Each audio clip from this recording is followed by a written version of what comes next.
ಆತ್ಮೀಯ ಮಿತ್ರರೇ ನಮಸ್ಕಾರ. ನಿಮಗೆಲ್ಲರಿಗೂ ಪೂರ್ಣ ಪ್ರಮತಿ ಧಾರಾ ರೀಚ್ ಔಟ್ ಕಾರ್ಯಕ್ರಮಕ್ಕೆ ಪ್ರೀತಿಪೂರ್ವಕವಾದ ಸ್ವಾಗತ. ಇದು ಪೂರ್ಣ ಪ್ರಮತಿಯ ಅವರ ಈ ಶೈಕ್ಷಣಿಕ ವರ್ಷದ ಅಕಾಡೆಮಿಕ್ ಇಯರ್ನ ಮೊದಲನೇ ಕಾರ್ಯಕ್ರಮ. ಹೀಗಾಗಿ ಆ ದೃಷ್ಟಿಯಿಂದಲೂ ಕೂಡ ವಿಶೇಷವಾದ ಸ್ವಾಗತವನ್ನು ಬಯಸ್ತೀನಿ. ಒಟ್ಟಾರೆ ದೇಶದಲ್ಲಿ ಒಂದು ವಿಶೇಷವಾದ ಚರ್ಚೆ ಶುರುವಾಗೋಗಿದೆ. ಪ್ರಧಾನಮಂತ್ರಿ ನರೇಂದ್ರ ಮೋದಿಯವರು ದೇಶವನ್ನು ಉದ್ದೇಶಿಸಿ ಭಾಷಣ ಮಾಡಿದ ಮೇಲೆ ಆತ್ಮನಿರ್ಭರ ಭಾರತದ ಕುರಿತಂತೆ ಎಲ್ಲೆಡೆ ಚರ್ಚೆ ಆಗ್ತಿದೆ. ಆತ್ಮನಿರ್ಭರ ಅನ್ನೋದು ನಮಗೇನು ಹೊಸ ಪದವೇನು ಅಲ್ಲದೆ ಹೋದರೂ ಅನೇಕರು ಈ ಪದದ ಕುರಿತಂತೆ ಬಹಳ ಜಿಜ್ಞಾಸೆಯನ್ನು ವ್ಯಕ್ತಪಡಿಸ್ತಾ ಇರೋದು ಭಾಳ ವಿಶೇಷವಾದ್ದು. ನರೇಂದ್ರ ಮೋದಿಯವರು ಈ ಥರದ ಪದಗಳ ಪ್ರಯೋಗವನ್ನು ಈ ಹಿಂದೆಯೂ ಮಾಡಿದ್ದಾರೆ. ಅವರು ತಮ್ಮ ಶ್ರಮಿಕರಿಗೋಸ್ಕರ ಮಾಡಿರುವಂಥ ಯೋಜನೆ ಇರ್ಬೋದು, ಮತ್ತು ದೇಶದ ನೀರಿನ ಕುರಿತಂತೆ ಮಾಡಿರುವಂಥ ಯೋಜನೆ, ರೈತರ ಕುರಿತಂತೆ ಮಾಡಿರುವ ಯೋಜನೆ, ಎಲ್ಲದರಲ್ಲೂ ಈ ಥರದ ಪದಪ್ರಯೋಗಗಳನ್ನು ಮಾಡಿದ್ದಾರೆ. ಆದರೆ ಈ ಸಲ ಮಾಡಿದ್ದು ಮಾತ್ರ ಒಂದು ಕ್ರಿಟಿಕಲ್ ಜಂಕ್ಷನ್ ಇರುವಾಗ ಒಂದು ವಿಶೇಷವಾದ ಪ್ರಯೋಗ ಬಂದಿದೆ. ಇಷ್ಟು ದಿನ ನಾವು ಮಾತನಾಡುವಾಗ ಮೋದಿಯವರು ಸೇರಿದಂತೆ ಅಥವಾ ಅವರಿಗಿಂತಲೂ ಹಿಂದಿನ ಪ್ರತಿಯೊಬ್ಬರು ಕೂಡ ವಿಶ್ವಗುರು ಭಾರತದ ಕುರಿತಂತೆ ತುಂಬ ಮಾತನಾಡಿದ್ದೀವಿ. ಭಾರತ ಜಗತ್ತನ್ನು ಆಳಬೇಕು, ಆದರೆ ಗುರುತ್ವದ ಆಧಾರದ ಮೇಲೆ ಅಂತ. ಜಗತ್ತನ್ನು ಆಳುವಾಗ ಗುರುತ್ವದ ಆಧಾರದ ಮೇಲೆ ಆದರೆ ಒಳಗಿಂದ ಭಾರತ ನಿರ್ಮಾಣ ಆಗಬೇಕು ಅಂತಂದರೆ ಅದು ಆತ್ಮನಿರ್ಭರವಾಗಿರುವಂಥ ಭಾರತ ಆಗಿರಬೇಕು ಎನ್ನುವಂಥ ಅವ್ರ ಕಲ್ಪನೆ ಇದೆಯಲ್ಲ, ಅದು ಭಾಳ ವಿಶಿಷ್ಟವಾಗಿರುವಂಥದ್ದು ಅಂತ ನನಗೆ ಈ ಸಂದರ್ಭದಲ್ಲಿ ಅನಿಸುತ್ತೆ. ಯಾಕೆ ಹೀಗೆ ಅಂತಂದರೆ, ನಾನು ಈ ಹಿಂದೆಯೂ ಕೂಡ ಒಂದ್ಸಲ ಮಾತನಾಡ್ತಾ ಹೇಳಿದ್ದೆ, ನಾವೊಂದು ದೊಡ್ಡ ಮರವನ್ನು ಹೊರಗಡೆಯಿಂದ ಬೇಲಿ ಚೆನ್ನಾಗಿ ಹಾಕಿದರೆ ಒಳಗಡೆ ಅದನ್ನಾದರೂ ಟೊಳ್ಳಾಗಿದ್ದರೆ ಆ ಮರಕ್ಕೆ ಎಂಥ ಒಳ್ಳೆ ಬೇಲಿ ಹಾಕಿದ್ರೂ ಉಪಯೋಗ ಇಲ್ಲ ಅಂತ. ವಿಶ್ವಗುರುತ್ವದ ಮಾತನ್ನು ನಾವು ಆಡಬೇಕಾದಾಗ ಒಳಗಿಂದ ಸದೃಢವಾಗಿರುವಂಥ ಸಮರ್ಥವಾಗಿರುವಂಥ ಭಾರತವನ್ನು ಕಟ್ಟಬೇಕು ಅಂತಂದರೆ ಅಂಥ ಭಾರತ ಆತ್ಮನಿರ್ಭರವೇ ಆಗಿರಬೇಕು. ನನಗೆ ಶಶಿರೇಖಾ ಅಕ್ಕ ಪ್ರಶ್ನೆ ಕಳಿಸಿದ್ದಾರೆ. ಆ ಪ್ರಶ್ನೆಗೆ ಹೋಗೋಕ್ಕಿಂತ ಮುಂಚೆ ಅವ್ರ ಮೊದಲನೇ ಪ್ರಶ್ನೆಯೇ ಆತ್ಮನಿರ್ಭರ ಶಬ್ದದ ಅರ್ಥವೇನು, ಅದರ ಆಂತರ್ಯವೇನು, ಕನ್ನಡದ ಸ್ವಾವಲಂಬನೆ ಇದಕ್ಕೆ ಪೂರಕವಾಗಿರುವಂಥದ್ದು ಅಥವಾ ಇದೇ ಅರ್ಥ ಹೊಮ್ಮಿಸುವಂಥ ಅಂತ. ಆತ್ಮನಿರ್ಭರ ಭಾರತ ಅನ್ನೋದು ಯಾಕೆ ಈಗ ತುಂಬ ವ್ಯಾಪಕವಾಗಿ ಈಗ ಬಳಕೆ ಆಗ್ತಿದೆ ಅಂತಂದರೆ, ಬಹುಶಃ 90ಸ್ನಲ್ಲಿ 90ರ ದಶಕದಲ್ಲಿ ನಾವೇನು ವರ್ಲ್ಡ್ ಟ್ರೇಡ್ ಆರ್ಗನೈಸೇಷನ್ಗೆ ಸಂಬಂಧಪಟ್ಟಂತೆ ಗ್ಯಾಟ್ಗೆ ಸೈನ್ ಮಾಡಿದ್ವೋ ಅಥವಾ ಗ್ಲೋಬಲೈಸೇಷನ್ಗೆ ಆನಂತರ ಒಳಪಟ್ಟವೋ, ಹಂಗೆ ಒಳಪಟ್ಟ ನಂತರ ಭಾರತ ಒಂಥರ ಗ್ಲೋಬಲ್ ವಿಲೇಜ್ ಥರ ಆಗೋಯ್ತು ಅಂತ. ಜಗತ್ತಿನಲ್ಲಿ ಯಾವುದೇ ವಸ್ತುಗಳಿದ್ರೂ ಅದು ಭಾರತದಲ್ಲಿ ಸಿಗಬೇಕು, ಭಾರತದ ಯಾವುದೇ ವಸ್ತುಗಳಿದ್ರೂ ಅದು ಜಗತ್ತಿಗೆ ಹೋಗುವಂತಾಗಬೇಕು ಎನ್ನುವಂಥ ಕಲ್ಪನೆ ನಮಗೂ ಇತ್ತು, ಇಡೀ ಜಗತ್ತಿಗೂ ಆ ಥರದ ಕಲ್ಪನೆ ಇತ್ತು. ಆ ಟೈಮ್ನ ಕ್ರಿಟಿಕಲ್ ಮೊಮೆಂಟ್ನಲ್ಲಿ ಭಾರತ ಕ್ರೈಸಿಸ್ನಿಂದ ಹೊರಗೆ ಬರಲಿಕ್ಕೆ ಈ ಥರದೊಂದು ಪರಿಸ್ಥಿತಿ ಅಗತ್ಯ ಇತ್ತು. ಆದರೆ ಈ ಕ್ರೈಸಿಸ್ ಇವತ್ತು ಯಾವ ಮಟ್ಟಕ್ಕೆ ಬಂದು ನಿಂತಿದೆ ಅಂತಂದರೆ, ಕೊರೋನಾ ಬಂದ ನಂತರ ನಮಗೆಲ್ಲ ಗೊತ್ತಿದೆ, ಕೊರೋನಾ ಬಂದಿದ್ದೇ ಒಂದು ದೇಶದ ಕೈವಾಡ ಅಂತ ಇವತ್ತಿಗೂ ಜಗತ್ತೆಲ್ಲ ನಂಬುತ್ತೆ, ಒಪ್ಪಿಕೊಳ್ಳುತ್ತೆ. ಒಂದು ಇನ್ವೆಸ್ಟಿಗೇಷನ್ ಆಗಬೇಕಾಗಿರೋದು ಬಾಕಿ ಇದೆ, ಅದು ಆಗ್ಬಿಟ್ರೆ ಅಂತೂ ಪಕ್ಕ ಆಗ್ಬಿಡತ್ತೆ. ಆ ರಾಷ್ಟ್ರ, ಅದು ಚೈನಾ ಎನ್ನುವಂಥ ರಾಷ್ಟ್ರ, ಈ ಥರದ ಒಂದು ವೈರಸ್ಸನ್ನು ಜಗತ್ತಿಗೆ ಕಳಿಸ್ಕೊಡುತ್ತೆ. ಅಟ್ ದ ಸೇಮ್ ಟೈಮ್ ಆ ವೈರಸ್ಸಿನ ಜೊತೆಗೆ ಅದು PPE ಕಿಟ್ಟನ್ನು ಕಳಿಸ್ಕೊಡುತ್ತೆ, ಅದ್ರ ಜೊತೆಗೆ ಅದು N90 ಮಾಸ್ಕನ್ನು ಕಳಿಸ್ಕೊಡುತ್ತೆ. ಸೊ ಹೀಗೆಲ್ಲ ಕಳಿಸ್ಕೊಡ್ಬೇಕಾದಾಗ ಕಳಪೆಯಾಗಿರುವ ಮಾಲನ್ನು ಕಳಿಸ್ಕೊಡುತ್ತೆ.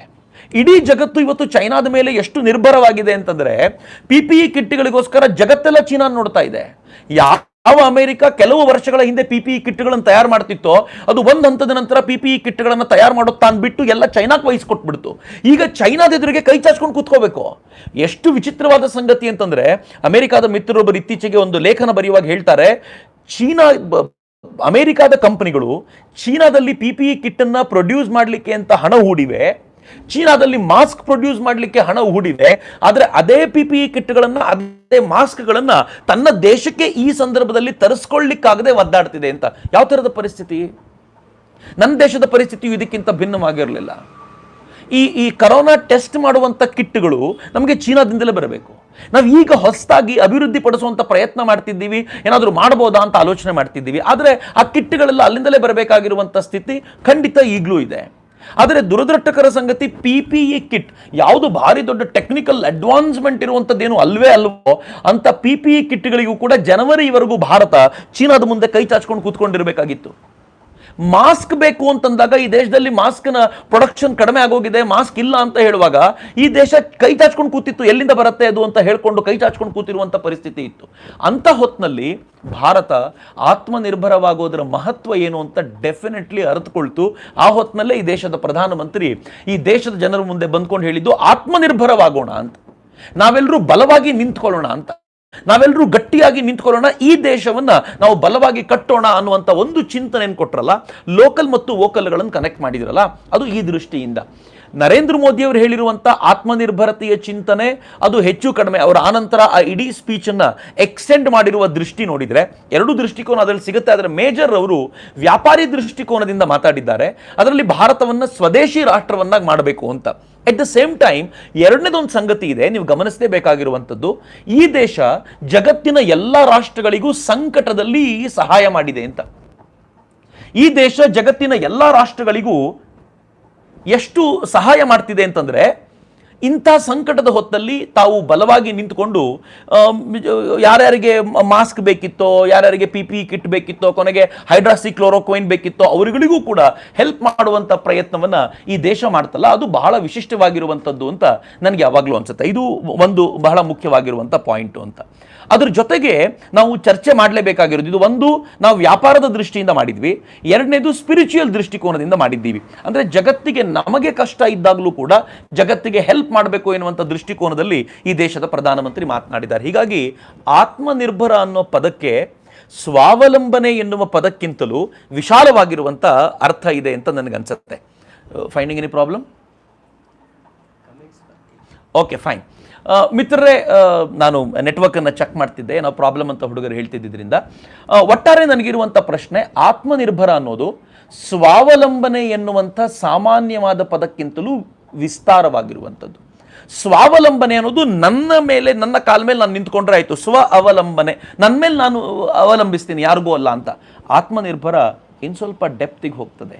ಆತ್ಮನಿರ್ಭರ ಅನ್ನುವಂಥದ್ದು ಹೆಚ್ಚು ಸ್ಪಿರಿಚುವಲ್ ಕಡೆ ವಾಲುತ್ತೆ ಅನ್ನೋದನ್ನು ನಾವಿಲ್ಲಿ ಕೈ ಬಿಡಲಿಕ್ಕಾಗಲ್ಲ. ಹೀಗಾಗಿ ಅಕ್ಕ ಕೇಳಿರುವ ಮೊದಲನೇ ಪ್ರಶ್ನೆಗೆ ನಾನು ಉತ್ತರಿಸಬೇಕು ಅಂತಂದರೆ, ಆತ್ಮನಿರ್ಭರ ಶಬ್ದದ ಅರ್ಥ ನನ್ನ ಒಳಗೆ ನಾನು ಮುಳುಗಲಿಕ್ಕೆ ಮತ್ತು ನನ್ನನ್ನು ನಾನು ಸಮರ್ಥವಾಗಿಸಿಕೊಳ್ಳಲಿಕ್ಕೆ ಬೇಕಾಗಿರುವಂಥ ಎಲ್ಲ ರೀತಿಯ ಬೆಳವಣಿಗೆಗಳನ್ನು ಆತ್ಮನಿರ್ಭರ ಅಂತ ಕರಿಬೋದು. ಭಾರತ ತನ್ನನ್ನು ತಾನು ಸಮರ್ಥ ಮಾಡಿಕೊಳ್ಳಲಿಕ್ಕೆ ಇವತ್ತು ವ್ಯಾಪಾರದ ದೃಷ್ಟಿಯಿಂದ ನನ್ನ ದೇಶದ ಜನರು ಸ್ವಾವಲಂಬಿ ಆಗಬೇಕು, ನನ್ನ ದೇಶದ ಜನರು ತಮ್ಮ ಕಾಲ ಮೇಲೆ ತಾವು ನಿಂತ್ಕೊಳ್ಳುವಂತಾಗಬೇಕು. At the same time spiritually Bharat ಹೇಗೆ ಜಯಂಟ್ ಆಗಿ ಬೆಳೆದು ನಿಂತ್ಕೋಬೇಕು ಅಂತಂದರೆ, ಈ ಭಾರತ ಇಡೀ ಜಗತ್ತಿಗೆ ಬೆಳಕು ಕೊಡುವಂತಾಗಬೇಕು. ಈ ದೃಷ್ಟಿಯಿಂದ ನೋಡೋದಾದರೆ ಆತ್ಮನಿರ್ಭರ ಅನ್ನುವಂಥ ಈ ಚಿಂತನೆ ಇದು ಆಂತರಿಕವಾದ ಮತ್ತು ಬಾಹ್ಯವಾದ ಎರಡೂ ಬೆಳವಣಿಗೆಗಳನ್ನು ತನ್ನೊಡನೆ ತೆಗೆದುಕೊಂಡು ಹೋಗುತ್ತೆ ಅಂತ ನಾನು ಭಾವಿಸ್ತೀನಿ. ಪೇರೆಂಟ್ಸ್ ತುಂಬ ಇರೋದ್ರಿಂದ ಇವತ್ತು ವಿಶೇಷವಾಗಿ ನನಗೆ ಪೂರ್ಣಪ್ರಮತಿಯವರು ಪೇರೆಂಟ್ಸ್ಗಳ ದೃಷ್ಟಿಯಿಂದಲೇ ಕೇಳ್ತಿರೋದ್ರಿಂದ ನಾನೊಂದು 2-3 ಸಂಗತಿಗಳನ್ನು ಈ ವಿಚಾರದಲ್ಲಿ ಹಂಚಿಕೊಳ್ತೀನಿ.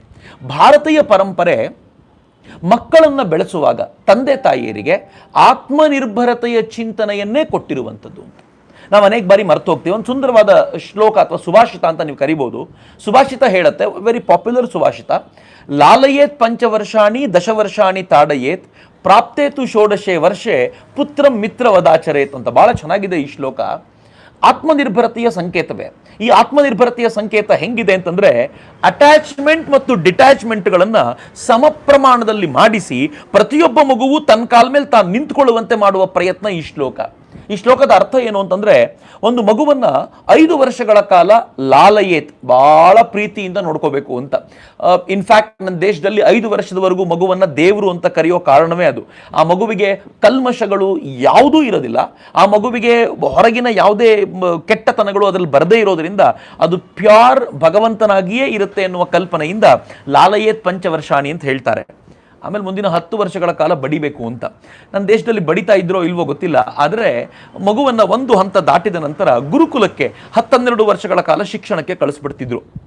ಯಾವ ತಂದೆ ತಾಯಿ ಅತ್ಯಂತ ಪ್ರೀತಿಯಿಂದ ಪಡ್ಕೊಂಡ ಮಗುವನ್ನು 5 ವರ್ಷಗಳ ಕಾಲ ಮುದ್ದಿಸಿ ಲಾಲಿಸಿ ಎಲ್ಲ ಮಾಡಿದ ಮಗುವನ್ನು ಏಕಾಏಕಿ ಮುಂದಿನ 10-12 ವರ್ಷಗಳ ಕಾಲ ಗುರುಕುಲಕ್ಕೆ ಕಳಿಸಿ ಅವನಿಂದ ದೂರ ಇದ್ಬಿಡ್ತಾರೆ ಅಂತಂದರೆ ಆ ಡಿಟ್ಯಾಚ್ಮೆಂಟ್ ಎಂಥದ್ದಿರ್ಬೋದು ಯೋಚನೆ ಮಾಡಿ. ಆ ಮಗುವಿನೊಂದಿಗೆ ಅಟ್ಯಾಚ್ಮೆಂಟ್ ಸಾಮಾನ್ಯವಾದ್ದಲ್ಲ. ಆ ಮಗು ಕನ್ಸೀವ್ ಆಗೋದ್ರಿಂದ ಹಿಡಿದು ಆ ಮಗುವನ್ನು ತಾಯಿ ಹೆರುವವರೆಗೂ ತಂದೆ ತಾಯಿಯಂದರ ಆನಂದವನ್ನು ಯಾರೂ ಬಣ್ಣಿಸ್ಲಿಕ್ಕೆ ಸಾಧ್ಯವೇ ಇಲ್ಲ. ಅಂಥ ಅಟ್ಯಾಚ್ಮೆಂಟ್ ಆ ಮಗುವಿನೊಂದಿಗೆ. ಮುಂದಿನ 5 ವರ್ಷಗಳ ಕಾಲ ಆ ಮಗುವಿನ ಬಗೆಯ ಲೀಲೆಗಳನ್ನು ನೋಡಿ ಆನಂದಿಸುವಂಥ ತಂದೆ ತಾಯಿರು ಎಲ್ಲ ದುಃಖವನ್ನು ಎದೆಯೊಳಗೆ ಮುಚ್ಚಿಟ್ಕೊಂಡು ಆ ಮಗುವಿನ ಬೆಳವಣಿಗೆಗೋಸ್ಕರ ಡಿಟ್ಯಾಚ್ಮೆಂಟನ್ನು ಗಳಿಸ್ಕೊಳ್ತಾರಲ್ಲ, ಯಾಕೆ ಗೊತ್ತೇನು? ಆ ಮಗು ತನ್ನ ಕಾಲ ಮೇಲೆ ತಾನು ನಿಂತ್ಕೊಳ್ಳಿಕ್ಕೆ ಸಾಧ್ಯವಾಗಲಿ ಅಂತ, ಆ ಮಗು ಎಲ್ಲದಕ್ಕೂ ಅಪ್ಪ ಅಮ್ಮನ ಮೇಲೆ ನಿರ್ಭರವಾಗದೇ ಇರಲಿ ಅಂತ, ಆ ಮಗು ತನಗೆ ಬೇಕಾಗಿರೋದನ್ನ, ಮುಂದಿನ ಬದುಕಿಗೆ ಬೇಕಾಗಿರುವಂತ ಎಲ್ಲವನ್ನು ಸಮರ್ಥವಾಗಿ ಗಳಿಸಿಕೊಳ್ಳುವಂತ ಆ ಹೊತ್ತಿನಲ್ಲಿ ಮೋಹಪಾಶದಲ್ಲಿ ಬೀಳಬಾರದು ಎನ್ನುವ ದೃಷ್ಟಿಯಿಂದ ಆ ಮಗುವನ್ನು ಗುರುಕುಲಕ್ಕೆ ಕಳಿಸಿ ಅಧ್ಯಯನ ಮಾಡಿಸ್ಲಿಕ್ಕೆ ಅಂತ ಬಿಡ್ತಾರಲ್ಲ, ಅಲ್ಲಿ ಲಾಲನೆ ಇಲ್ಲ. ಅಲ್ಲಿ ಲಾಲನೆ ಅನ್ನೋದು ಮೋಹದ ದೃಷ್ಟಿಯಿಂದ, ಅಲ್ಲಿ ಯಾವ ಮಗುವನ್ನು ಕೂಡ ಆ ಥರದ ದೃಷ್ಟಿಯಿಂದ ನೋಡದೇ ಇರುವಂತ ಒಂದು ವ್ಯಾಪಕವಾಗಿರುವಂತ ಕಲ್ಪನೆ ಇತ್ತಲ್ಲ, ಅದು ಭಾರತದಲ್ಲಿ ಯಾವಾಗಲೂ ಇತ್ತು ಅಂತ. ಹೀಗಾಗಿ ಡಿಟ್ಯಾಚ್ಮೆಂಟ್ ಮತ್ತು ಅಟ್ಯಾಚ್ಮೆಂಟ್ ಇವೆರಡನ್ನೂ ಕೂಡ ನಾವಿಲ್ಲಿ ನೋಡ್ತೀವಿ. ಮಗು ಗುರುಕುಲದ ಶಿಕ್ಷಣ ಪಡ್ಕೊಂಡು ವಾಪಸ್ ಬಂದ ನಂತರ ತಂದೆ ತಾಯಿಯರಿಂದ ಸಾಕಷ್ಟು ದೂರ ಇರುವಂತಹ ಮಗು ಈಗ ಗುರುಕುಲದ ಶಿಕ್ಷಣ ಪಡ್ಕೊಂಡು ವಾಪಸ್ ಬಂದಿರೋದ್ರಿಂದ ಈಗ ತಂದೆ ತಾಯಿಯಂದ್ರು ಅದರ ಮೇಲೆ ತಮ್ಮ ಪ್ರಭಾವವನ್ನು ಚಲಾಯಿಸ್ಲಿಕ್ಕೆ ಹೋಗೋದಿಲ್ಲ ಅಂತ. ಅದಕ್ಕೆ ಆ ಶ್ಲೋಕ ಎಷ್ಟು ಚೆನ್ನಾಗಿ ಹೇಳುತ್ತೆ ಅಂತಂದ್ರೆ, 5 ವರ್ಷಗಳ ಕಾಲ ಮುದ್ದಿಸಿ, ಮುಂದಿನ 10 ವರ್ಷಗಳ ಕಾಲ ಬಡಿದು ಪಾಠ ಹೇಳಿ, ಆಮೇಲೆ 16 ವರ್ಷಕ್ಕೆ ಮಗ ಯಾವಾಗ ಬರ್ತಾನೋ ಅವನನ್ನು ಮಿತ್ರನಂತೆ ನೋಡಿಕೊಳ್ಳಿ ಅಂತ. ಆದರೆ ಈ ವೆಸ್ಟರ್ನ್ ಇನ್ಫ್ಲೂಯೆನ್ಸ್ನಿಂದ ನಮ್ಗೆ ಹೆಂಗೆ ಆಗೋಗಿದೆ ಅಂತಂದರೆ, ನಮ್ಮ ಮಕ್ಕಳನ್ನ ನಾವು ನೋಡ್ಕೊಳ್ಳೋಂಥ ಶೈಲಿಯೇ ಬದಲಾಗ್ಬಿಟ್ಟಿದೆ. ನಮ್ಮ ಮಕ್ಕಳನ್ನ ನಾವು ಹೇಗೆ ನೋಡ್ಕೊಳ್ತೀವಿ ಅಂತಂದರೆ, ಆ ಮಕ್ಕಳನ್ನು ನಾವು ಮುದ್ದಿಸ್ತಾ ಇದ್ದರೆ ಮುದ್ದಿಸ್ತಾನೇ ಇರ್ತೀವಿ.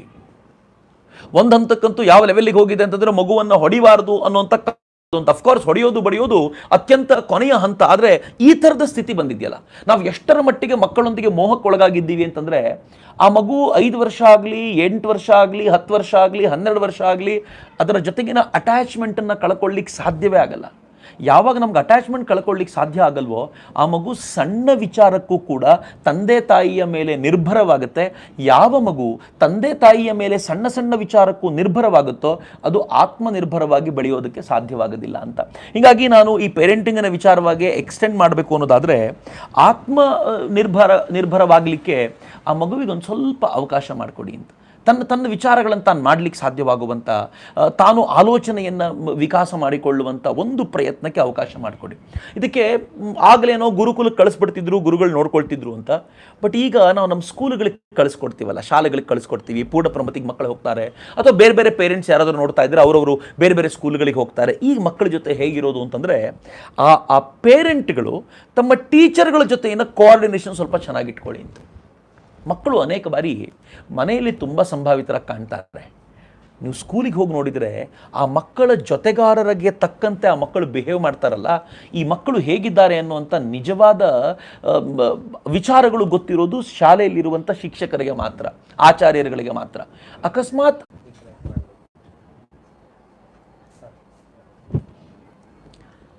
ಫೈನ್, ನಮ್ಮ ಮಕ್ಕಳ ಜೊತೆ ಅತ್ಯಂತ ಹೆಚ್ಚು ಸಮಯವನ್ನು ಕಳೆಯೋದು ಟೀಚರ್ಗಳು ಅಂತ ನಾನು ಹೇಳ್ತಿದ್ದೆ. ಈ ಟೀಚರ್ಗಳು ಹೇಗೆ, ಆ ಮಗು ಯಾವುದಕ್ಕೆ ನಗು ಪ್ರೀತಿ ಇದೆ, ಒಬ್ಬ ಟೀಚರ್ ಸೈಕಾಲಜಿ ಚೆನ್ನಾಗಿ ತಿಳ್ಕೊಂಡಿದ್ರೆ ಅಂತೂ ಆ ಮಗುವನ್ನು ಪೂರ್ತಿ ಅರ್ಥ ಮಾಡ್ಕೊಂಡು ಬಿಟ್ಟಿರ್ತಾರೆ. ಹೀಗಿರುವಾಗ ತಂದೆ ತಾಯಿ ಆ ಮಗುವಿನೊಂದಿಗೆ ಈ ಬಾಂಧವ್ಯವನ್ನು ಗಟ್ಟಿ ಮಾಡಿಕೊಳ್ಳಲಿಕ್ಕೆ ಸಾಧ್ಯವಾದರೆ, ಆ ಮಗುವಿನಲ್ಲಿರಬಹುದಾಗಿರುವಂಥ ಕೊರತೆಯನ್ನು ಡೆಫಿನೆಟ್ಲಿ, ನಾವೀಗ ಕೃಷಿ ಮಾಡ್ತಿದ್ದೀವಿ, ಇನ್ಫ್ಯಾಕ್ಟ್ ಪೂರ್ಣ ಪ್ರಮತಿಯಲ್ಲೂ ಕೃಷಿ ಮಾಡಿಸ್ತಾರೆ.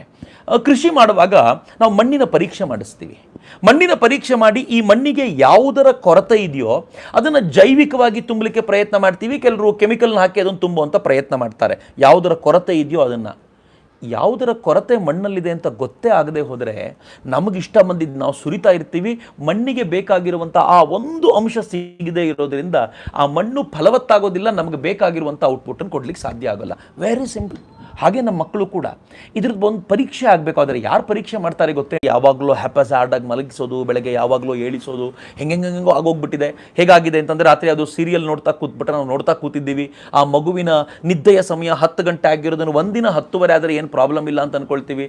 ಬೆಳಗ್ಗೆ 5 ಗಂಟೆಗೆ ಹೇಳಬೇಕಾಗಿರುವಂಥ ಮಗು ಒಂದಿನ 4:15 ಇದ್ದರೆ ಏನು ಪ್ರಾಬ್ಲಮ್ ಇಲ್ಲ, ಒಂದಿನ 6 ಗಂಟೆಗೆ ಇದ್ದರೆ ಏನು ಪ್ರಾಬ್ಲಮ್ ಇಲ್ಲ ಅಂತ ಅಂದ್ಕೊಳ್ತೀವಿ. ಗೊತ್ತಿರಲಿ, ಈ ಬಾಡಿಯಲ್ಲಿರುವಂಥ ಈ ಜೈವಿಕವಾದ ಒಂದು ಕ್ಲಾಕ್ ಇದೆಯಲ್ಲ, ಆ ಕ್ಲಾಕ್ ಅದು ನನ್ನ ನಿದ್ದೆ ಸಮಯ ಅಂತ. ಅವಳು ಕರ್ಕೊಂಡ್ಬಂದು ನಾನು ಮಲಗಬೇಕಾಗಿರೋ ಕತೆ ಹೇಳಲಿಕ್ಕೆ ಶುರು ಮಾಡ್ತಿದ್ದಾಳೆ ಅಂತಂದರೆ, ಈಗ ನಾನು ಮಲಗಬೇಕು ಅಂತ ಒಂದು ರೆಗ್ಯುಲರ್ ರುಟೀನು, ಅದು ಬಾಡಿ ಹೇಗೆ ಸೆಟ್ ಆಗಬೇಕು ಅಂತಂದರೆ, ಮಲಗುವ ಅಭ್ಯಾಸವನ್ನು ಮತ್ತು ಬೆಳಗ್ಗೆ ಬೇಗ ಏಳುವಂಥ ಒಂದು ಪರಿಪೂರ್ಣವಾದ ನಿದ್ದೆ ಮುಗಿಸ್ಕೊಂಡು ಹೇಳಬೇಕಾಗಿರುವಂಥ ಅವಕಾಶವನ್ನು ಮಾಡ್ಕೋಬೇಕು ಅಂತ. ನಾನು ಮೈಸೂರಲ್ಲಿ ಒಂದು ಸ್ಕೂಲಿಗೆ ಹೋಗಿದ್ದೆ. ಸ್ಕೂಲಿನ ಹೆಸರು ನಾನು ಮರ್ತಿದ್ದೀನಿ. ತುಂಬ ವಿಶೇಷವಾಗಿರುವಂಥ ಶಾಲೆ.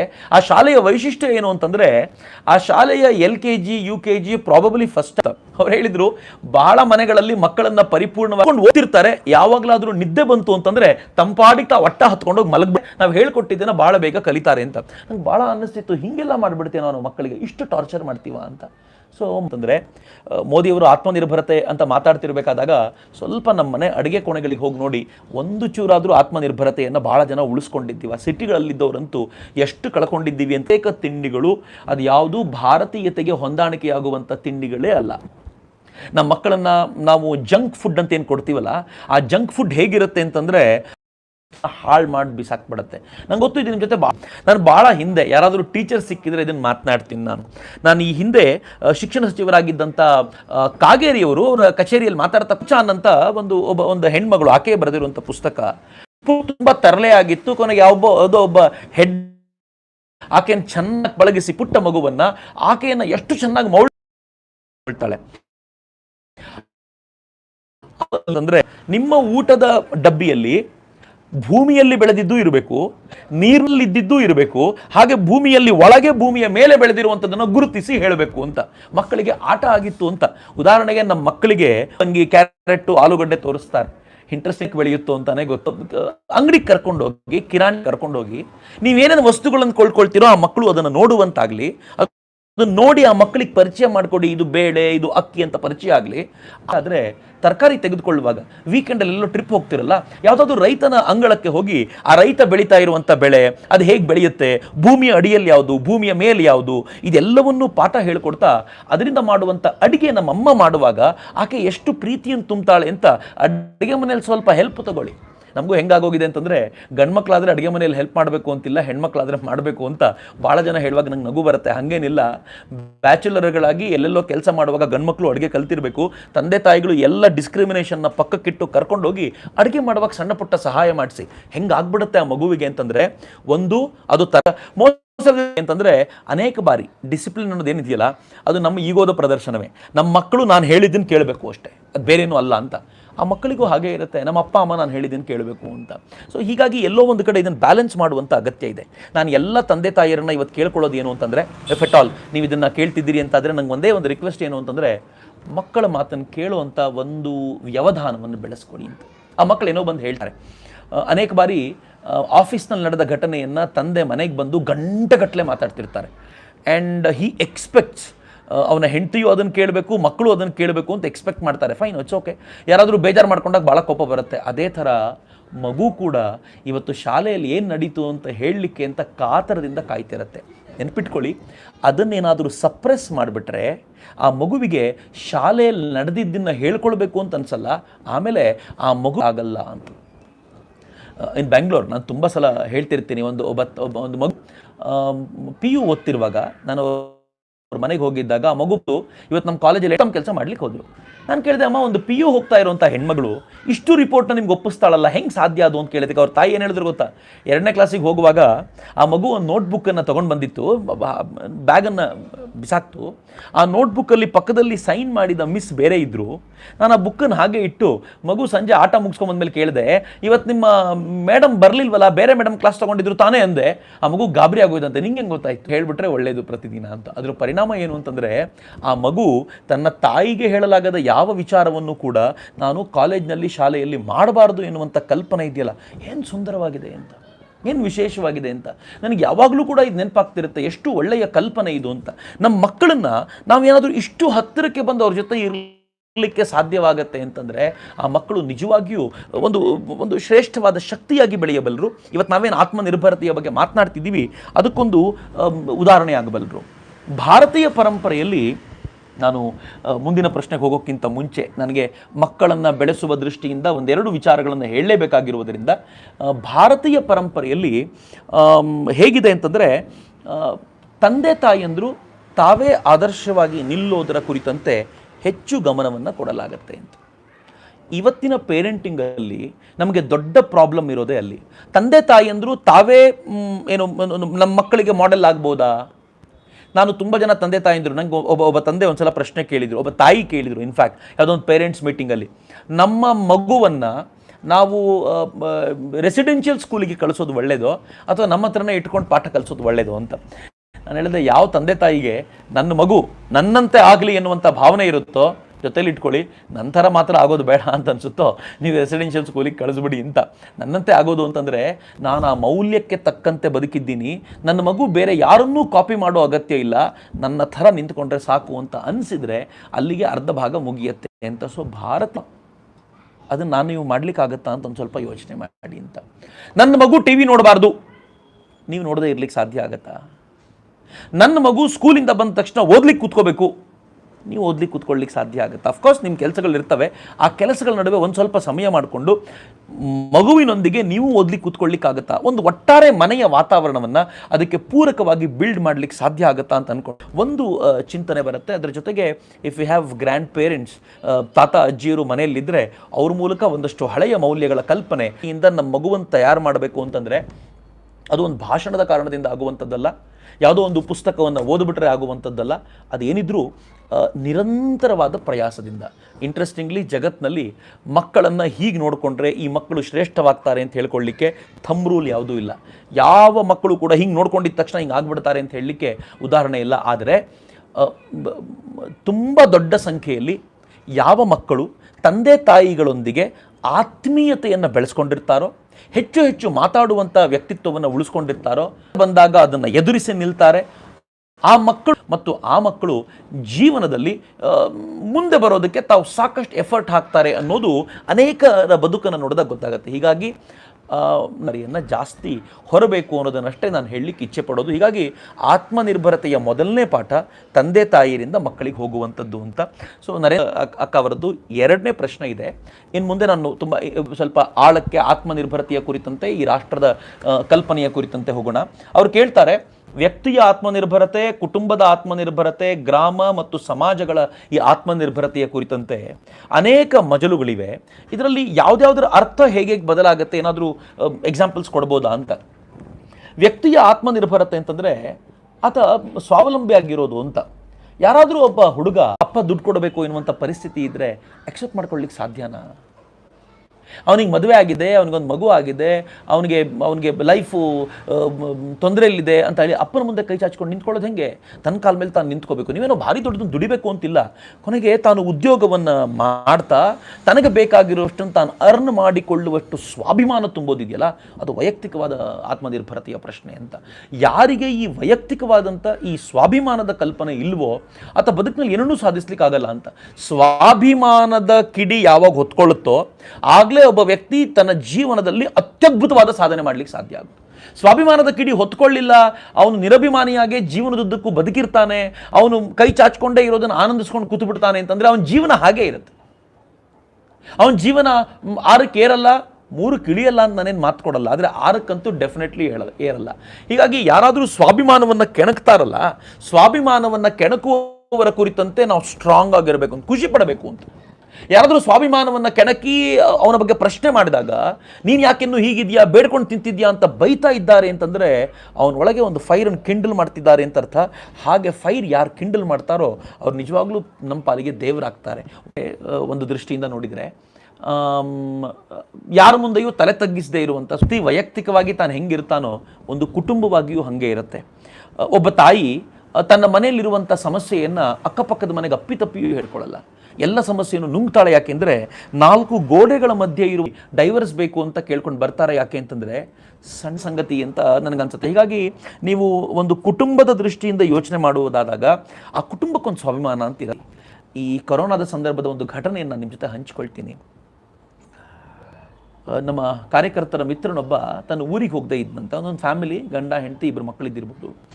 ಯಾಕೆ ಊರಿಗೆ ಹೋಗಲಿಲ್ಲ, ಎಲ್ಲರೂ ಹೋಗ್ತಾ ಇದ್ದಾರೆ ಅಂತಂದಾಗ, ಇಲ್ಲ ಇಲ್ಲಿದ್ದು ನಂಗೆ ಲಾಭ, ಊರಲ್ಲಿ ಹೋದರೆ ಸಿಗುತ್ತಾ, ಎಲ್ಲ ಹೋಗಿ ಲೈನಲ್ಲಿ ನಿಂತ್ಕೊಂಡು ತೊಗೊಂಡ್ಬಿಟ್ಟಿದ್ದಾರೆ. ನಾನು ತೊಗೊಂಡಿದ್ದು ತಪ್ಪು ಅಂತ ಹೇಳಲ್ಲ, ಆದರೆ ಅದರ ನಡುವೆ ಕೆಲವರಿದ್ದಾರೆ. ನಾನು ಈ ಕರೋನಾದ ಹೊತ್ತಿನಲ್ಲೇ ಒಂದಷ್ಟು ಸಂಗತಿಗಳನ್ನು ಓದಿದ್ದೀನಿ. ಯಾರೋ ಒಬ್ಬ ವ್ಯಕ್ತಿಗೆ ಒಂದು ಫುಡ್ ಪ್ಯಾಕೆಟ್ ಕೊಡುವಾಗ ಆ ವ್ಯಕ್ತಿ ಹೇಳಿದಂತೆ ಮನೇಲಿ ಒಂದು ಫುಡ್ ಪ್ಯಾಕೆಟ್ ಇದೆ ನನಗೋಸ್ಕರ, ಈ ಫುಡ್ ಪ್ಯಾಕೆಟನ್ನು ತುಂಬ ಹಸ್ದಿರೋ ಯಾರಿಗಾದರೂ ಕೊಡಿ, ನನಗೊಂದು ಫುಡ್ ಪ್ಯಾಕೆಟ್ ಸಾಕು, 2ನೇದು ಬೇಡ. ಏನು ಅದ್ಭುತವಾದ ಭಾವನೆ ಅದು. ಎಲ್ಲವನ್ನೂ ಗ್ರ್ಯಾಬ್ ಮಾಡಿ ಗಟ್ಲೆ ಅಕ್ಕಿ, ಬೇಳೆ, ಲಾಟುಗಟ್ಲೆ ಗೋಧಿ ಹಿಟ್ಟು ಎಲ್ಲ ತುಂಬ್ಕೊಂಡು ಇಟ್ಕೊಂಡಿದ್ದಾರಲ್ಲ, ಅಂದರೆ ಇನ್ನೊಬ್ಬರಿಗೆ ಹೊಂದುವಂಥದ್ದಲ್ಲ ಅಂತ. ಹೀಗಾಗಿ ಈ ಕುಟುಂಬ ತನ್ನ ಗೌರವವನ್ನು ಪೂರ್ಣ ಪ್ರಮಾಣದಲ್ಲಿ ಕಾಪಾಡ್ಕೋಬೇಕು ಅಂತಂದರೆ ಆ ಕುಟುಂಬ ಆ ಮೌಲ್ಯಕ್ಕೆ ತಕ್ಕಂತೆ ಬದುಕಬೇಕು ಅಂತ. ನನ್ನ ತಂದೆ ಇಂಥವ್ರು, ನನ್ನ ತಾತ ಇಂಥವ್ರು ಅಂತ ಹೇಳ್ಕೊಳ್ಬೇಕಾದ್ರೆ ಒಂದು ಹೆಮ್ಮೆ ಇರುತ್ತಲ್ಲ. ಏನು ಮಾಡ್ತೀನಿ, ಇದು ಗ್ರಾಮದ ಮತ್ತು ಸಮಾಜದ ಕುರಿತಂತೇನು ಅಕ್ಕ ಕೇಳ್ತಾರೆ. ಒಂದು ಗ್ರಾಮಕ್ಕೂ ಕೂಡ ಈ ಥರದ್ದೇ ಒಂದು ಸ್ವಾವಲಂಬಿ ಅಥವಾ ಸ್ವಾಭಿಮಾನದ ಸಂಕೇತ ಇರುತ್ತೆ. ಡೆಫಿನೆಟ್ಲಿ ಒಂದು ಗ್ರಾಮವೂ ಕೂಡ, ಇದು ಬಹುಶಃ ಬೆಂಗಳೂರಿನಲ್ಲಿ ಕೂತವರಿಗೆ ಗ್ರಾಮದ ಸ್ವಾಭಿಮಾನ ಹೆಂಗಿರುತ್ತೆ ಅಂತ ಹೇಳಿದ್ರೆ ಅರ್ಥ ಆಗಲಿಕ್ಕಿಲ್ಲ. ಇದು ಉತ್ತರ ಭಾರತದಲ್ಲಿ ಈ ಗ್ರಾಮದ ಸ್ವಾಭಿಮಾನವನ್ನು ನೀವು ನೋಡಬೇಕು. ನಾನು ರಾಜಸ್ಥಾನದ ಒಂದು ಮದುವೆಗೆ ಹೋಗಿ ಊರಿಂದ ಬರುವಂಥ ಬಹಳ ಪ್ರೀತಿ ಇರುವಂಥ ಒಬ್ಬ ಅರ್ಥದ ದೃಷ್ಟಿಯಿಂದ ಹೇಳಲಿಕ್ಕೆ ಇಚ್ಛೆಪಡ್ತೀನಿ, ಒಂದು ರಾಷ್ಟ್ರಕ್ಕೂ ಕೂಡ ತನ್ನದೇ ಆದ ಒಂದು ಸ್ವಾಭಿಮಾನ ಇದೆ. ಆ ರಾಷ್ಟ್ರ ಎಲ್ಲರ ಮುಂದೆ ಕೈ ಚಾಚ್ಕೊಂಡು ನಿಂತ್ಕೊಳ್ಳೋದನ್ನು ಡೆಫಿನೆಟ್ಲಿ ಯಾರು ಇಷ್ಟಪಡ್ಲಿಕ್ಕೆ ನಿಂತಿದೆಯೋ ಹಾಗೆಲ್ಲ ನಾವು ಕುಗ್ಗಿ ಹೋಗಿದ್ದೀವಿ. ನಾವು ಸಾಲ ಕೇಳ್ತೀವಿ, ಕೊಡ್ಲಿಕ್ಕೆ ಆಗಲಿಲ್ಲ ಅಂದರೆ ಜಗತ್ತು ಏನು ಕೇಳುತ್ತೆ ಅನ್ನೋ ಹತ್ರ ಯಾರು ಸುಮ್ಮನೆ ಸಾಲ ಕೊಡೋದಿಲ್ಲ. ಸಾಲ ಕೊಡೋರೆಲ್ಲ ತಾವೇನೋ ಕಂಡೀಷನ್ ಹಾಕಿ ಕೊಡ್ತಾರೆ. ಅದು ಚೈನಾ ಇರಲಿ, ಅಮೆರಿಕ ಇರಲಿ, ರಷ್ಯಾ ಇರಲಿ, ಜಪಾನ್ ಇರಲಿ, ಅವ್ರೇನೋ ಒಂದು ಕಂಡೀಷನ್ ಹಾಕಿ ಕೊಡ್ತಾರೆ. ಆ ಸಾಲ ತೀರಿಸ್ಲಿಕ್ಕೆ ಆಗದೆ ಹೋದಾಗ ನಾವು ಕಣ್ಣೀರಿಡುವಂಥ ಪರಿಸ್ಥಿತಿಯು ಕೂಡ ಇರುತ್ತೆ. ಅಂಥ ಸಂದರ್ಭದಲ್ಲಿ ಕುಗ್ಗಿ ಹೋಗ್ತೀವಿ. ಆದರೆ ಅದೇ ಒಂದು ದೇಶ ಇತರರಿಗೆ ಸಾಲ ಬಹಳ ವಿಶಿಷ್ಟವಾಗಿರುವಂಥದ್ದು. ನಾನೊಬ್ಬ ಸಾಲ ಕೊಡುವ ಹಂತದಲ್ಲಿ ಇದ್ದೀನಿ ಅಂತಂದಾಗ ಏನು ಆತ್ಮವಿಶ್ವಾಸ ಇರುತ್ತೋ ಅದಕ್ಕಿಂತಲೂ 100 ಪಟ್ಟು ಹೆಚ್ಚು ಆತ್ಮವಿಶ್ವಾಸ ನನ್ನ ದೇಶ ಬಲಾಢ್ಯವಾಗಿದೆ ಅನ್ನುವಾಗ ಸಿಗುತ್ತೆ. ಅವರ ಸಂಖ್ಯೆ ಜಾಸ್ತಿ ಸಮರ್ಥವಾಗಿ ನಿಲ್ಲಕ್ಕೆ ಸಾಧ್ಯ, ಆ ದೇಶ ಸ್ವಾಭಿಮಾನಿಯಾಗ್ಲಿಕ್ಕೆ ಸಾಧ್ಯ. ನೀವು ಪಕ್ಕದ ಪಾಕಿಸ್ತಾನ ನೋಡಿ, ಆ ಪಾಕಿಸ್ತಾನ ಯುದ್ಧ ಮಾಡಬೇಕು ಅಂದರೆ ಚೈನಾವನ್ನು ಅವಲಂಬಿಸಿಕೊಂಡಿದೆ, ದುಡ್ಡು ಬೇಕು ಅಂತಂದರೆ IMF ಅವಲಂಬಿಸಿಕೊಂಡಿದೆ. ಕೊನೆಗೆ ಕಾಶ್ಮೀರದಲ್ಲಿ ಜಗಳ ಮಾಡಿಸ್ಬೇಕು ಅಂತಂದರೆ ಕಾಶ್ಮೀರದ ಯುವಕರನ್ನೇ ಕರ್ಕೊಂಡು ಹೋಗಿ ಅವ್ರನ್ನೇ ಟ್ರೈನ್ ಮಾಡಿ ಕಳಿಸ್ಬೇಕಾಗಿರುವಂಥ ದೈನೇಸಿ ಸ್ಥಿತಿಯಲ್ಲಿದೆ. ಯಾವ ಪರಿ ಕೆಟ್ಟ ಸ್ಥಿತಿ ಇದೆ ಪಾಕಿಸ್ತಾನಕ್ಕೆ ಅಂತಂದರೆ ನಾನು ತುಲನೆ ಮಾಡಲಿಕ್ಕೆ ಇಚ್ಛೆ ಪಡಲ್ಲ. ಆದರೆ ಒಂದಂತೂ ಹೌದು, ಭಾರತ ಅದ್ರ ಜೊತೆಗೆ ಸ್ವಾತಂತ್ರ್ಯ ಪಡ್ಕೊಂಡಿದ್ದು. ಆದರೆ ಇವತ್ತು ನಮ್ಮ ಸ್ಥಿತಿ ಹೆಂಗಿದೆ? PPE ಕಿಟ್ಗಳನ್ನು ಚೈನಾ ಕಳಪೆ ಕಿಟ್ಟನ್ನು ಕೊಡುತ್ತೆ ಅಂತ ಗೊತ್ತಾದಾಗ ಭಾರತ ತಾನೇ PPE ಕಿಟ್ ಮಾಡಬೇಕು ಅಂತ ನಿರ್ಣಯ ಮಾಡ್ತಲ್ಲ. ಮಿತ್ರರೇ, ಜನವರಿವರೆಗೂ ಒಂದು PPE ಕಿಟ್ ಭಾರತದಲ್ಲಿ ತಯಾರಾಗ್ತಿರಲಿಲ್ಲ.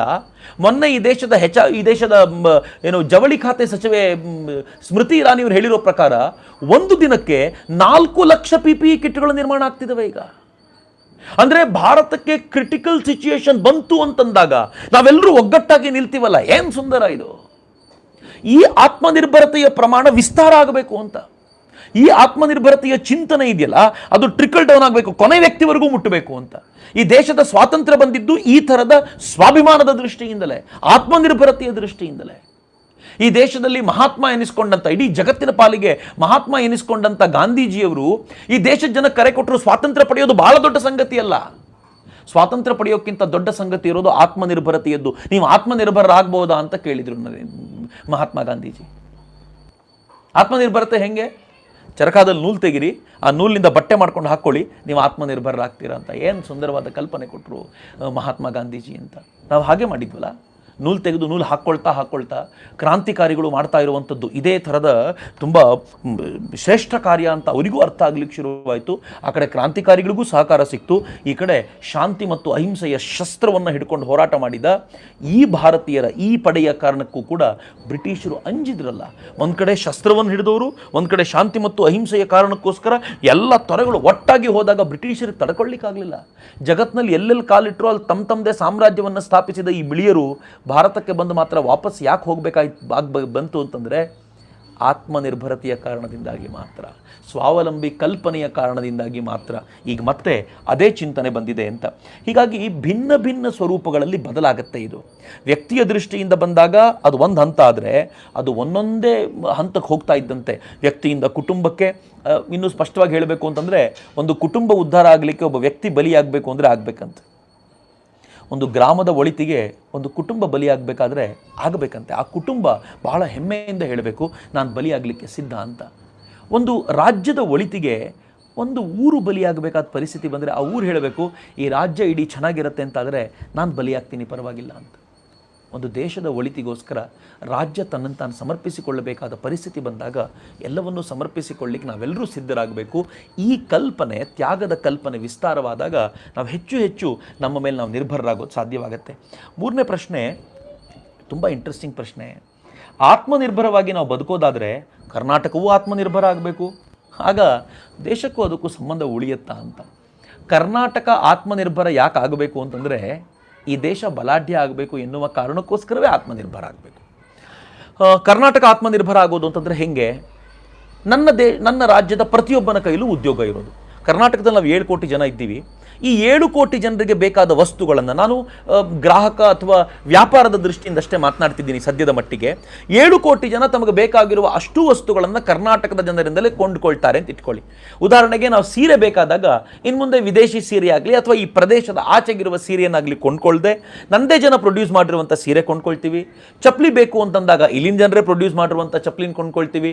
ಕೊನೆಗೆ ಸೋಪಿಂದ ಹಿಡಿದು ಪ್ರತಿಯೊಂದನ್ನು ಕೂಡ ಇಲ್ಲಿನ ಜನರೇ ಪ್ರೊಡ್ಯೂಸ್ ಮಾಡೋದನ್ನು ಕೊಂಡ್ಕೊಳ್ತೀವಿ ಅಂತಂದಾಗ ಈ ರಾಜ್ಯದ ಜನರ ತಲಾ ಆದಾಯ ಜಾಸ್ತಿ ಆಗುತ್ತೆ.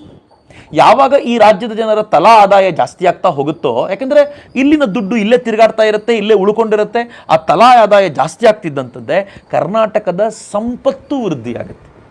ಕರ್ನಾಟಕದ ಸಂಪತ್ತು ವೃದ್ಧಿ ಆಯಿತು ಅಂತಂದರೆ ಕರ್ನಾಟಕ ಅದನ್ನು ರಾಷ್ಟ್ರದ ಒಳಿತಿಗೋಸ್ಕರ ಸಮರ್ಪಿಸುತ್ತೆ. ಅಫ್ಕೋರ್ಸ್ ನಾವೆಲ್ಲ ಟ್ಯಾಕ್ಸ್ ಕಟ್ತೀವಿ, ಅದು ರಾಷ್ಟ್ರಕ್ಕೂ ಹೋಗುತ್ತೆ. ಈಗಂತೂ GST ಬಂದ ಮೇಲೆ ಸೆಂಟ್ರಲ್ನ ಪ್ರಮಾಣ ಎಷ್ಟು, ರಾಜ್ಯದ ಪ್ರಮಾಣ ಎಷ್ಟು ಅಂತ ಸ್ಪಷ್ಟವಾಗಿ ಡಿವೈಡ್ ಆಗಿರೋದ್ರಿಂದ ನಾವು ಅದನ್ನು ಸ್ಪಷ್ಟ ರೂಪದಲ್ಲಿ ಕಟ್ಟಲಿಕ್ಕೆ ಸಾಧ್ಯ ಆಗುತ್ತೆ. ಉದ್ಯೋಗವೂ ಹೆಚ್ಚಾಯಿತು, ಸಂಪತ್ತೂ ಜಾಸ್ತಿ ಆಯಿತು, ಆ ಮೂಲಕ ರಾಷ್ಟ್ರದ ಅಭಿವೃದ್ಧಿಗೂ ಕಾರಣ ಆಯಿತು. ಆದರೆ ಇದರಲ್ಲಿ ರಾಷ್ಟ್ರದ ಕಲ್ಪನೆ ಅಥವಾ ಅಂತಾರಾಷ್ಟ್ರೀಯ ಮಟ್ಟದ ಕಲ್ಪನೆ ಹೇಗಿದೆ ಅನ್ನೋದಕ್ಕೆ ನಾನು ಮಹಾತ್ಮ ಗಾಂಧೀಜಿಯವ್ರ ಮಾಡೆಲ್ ಹೇಳಲಿಕ್ಕೆ ಇಚ್ಛೆ ಪಡ್ತೀನಿ. ಮಿತ್ರರೆ, ಸ್ವದೇಶಿ ಅನ್ನೋದಕ್ಕೆ ಇದಕ್ಕಿಂತಲೂ ಬೆಸ್ಟ್ ಮಾಡೆಲ್ ಮತ್ತೊಂದಿಲ್ಲ. ನಂಗೆ ಅನೇಕರು ಕೇಳ್ತಾರೆ ಸ್ವದೇಶಿ ವಿದೇಶಿಗಳ ಪಟ್ಟಿ ಕೊಡಿ ಅಂತ. ಈ ಮಲ್ಟಿನ್ಯಾಷನಲ್ ಕಂಪನೀಸ್ ಇದೆಯಲ್ಲ, ಅದು ಇಂಡಿಯನ್ ಮಲ್ಟಿನ್ಯಾಷನಲ್ ಕಂಪನಿ ಆದರೂ ಯಾವಾಗ ಯಾರು ಮಾರ್ಕೊಂಡ್ಬಿಡ್ತಾರೋ ಹೇಳಲಿಕ್ಕೆ ಬರಲ್ಲ. ಸೊ ಅದಕ್ಕೆ ನಾನು ನಿಮ್ಗೆ ಹೇಳೋದು ಏನು ಅಂತಂದರೆ, ಸ್ವದೇಶಿಯ ಕಾನ್ಸೆಪ್ಟು ಮಹಾತ್ಮ ಗಾಂಧೀಜಿಯವರು ಕೊಟ್ಟ ಮಂಡಲದ ಕಾನ್ಸೆಪ್ಟಿನ ಆಧಾರದ ಮೇಲೆ ವಿಲ್ ಡಿಸೈನ್. ನಾನು ಹೆಂಗೆ ಅಂತ ಎಕ್ಸ್ಪ್ಲೈನ್ ಮಾಡ್ತೀನಿ. ಇದು ಧರ್ಮಪಾಲ್ಜಿ ತಮ್ಮ ಕೃತಿಯಲ್ಲಿ ಗಾಂಧೀಜಿಯವರ ಉಲ್ಲೇಖ ಮಾಡ್ತಾ ಈ ಐಡಿಯಾನ ಕೊಡ್ತಾರೆ. ನಮಗೆ ನಮ್ಮ ಹತ್ತಿರದ ಒಂದು ಮಂಡಲವನ್ನು ಗುರುತಿಸ್ಕೊಳ್ಳೋದು. ಉದಾಹರಣೆಗೆ ನನಗೆ ಸೋಪ್ ಬೇಕು. ನಮ್ಮ ಮನೆ ಪಕ್ಕದಲ್ಲಿ ಯಾರೋ ಒಬ್ಬರು ಒಂದು ಪುಟ್ಟ ಸೋಪನ್ನು ತಯಾರು ಮಾಡುವಂಥ ಒಂದು ವ್ಯವಸ್ಥೆ ಮಾಡಿಟ್ಕೊಂಡಿದ್ದಾರೆ ಅಂತಂದರೆ ನನ್ನ ಮನೆಯಿಂದ 100 ಮೀಟರ್ ದೂರದಲ್ಲಿರುವ ಅಂಗಡಿಗಿಂತ ಹೆಚ್ಚು ಹತ್ತಿರ ಮತ್ತು ಹೆಚ್ಚು ಸ್ವದೇಶಿ ಆ ಮನೆಯಲ್ಲಿ ತಯಾರಾಗುವಂಥ ಸೋಪು ಅಂತ. ನನ್ನ ಸೋಪಿನ ಮಂಡಲ ಇಷ್ಟು. ಆದರೆ ನನಗೆ ಅಡಿಕೆ ಬೇಕು, ತೆಂಗು ಬೇಕು, ಬೇಳೆ ಬೇಕು ಅಂತಂದಾಗ ನನಗೊಂದು 250 ಮೀಟರ್ ದೂರದಲ್ಲಿರುವಂಥ ಆ ಅಂಗಡಿ ನನಗೆ ಉಪಯೋಗಕ್ಕೆ ಬರ್ಬೋದು. ನೀವು ಚಪ್ಪಲಿ ತಯಾರಾಗಲಿಕ್ಕೆ ನಿಮ್ಮ ಊರಿನಲ್ಲಿ ಯಾರೋ ಮಾಡ್ತಾರೆ ಅಂತಂದರೆ ಊರು ನಿಮ್ಮ ಮಂಡಲ ಆಗುತ್ತೆ.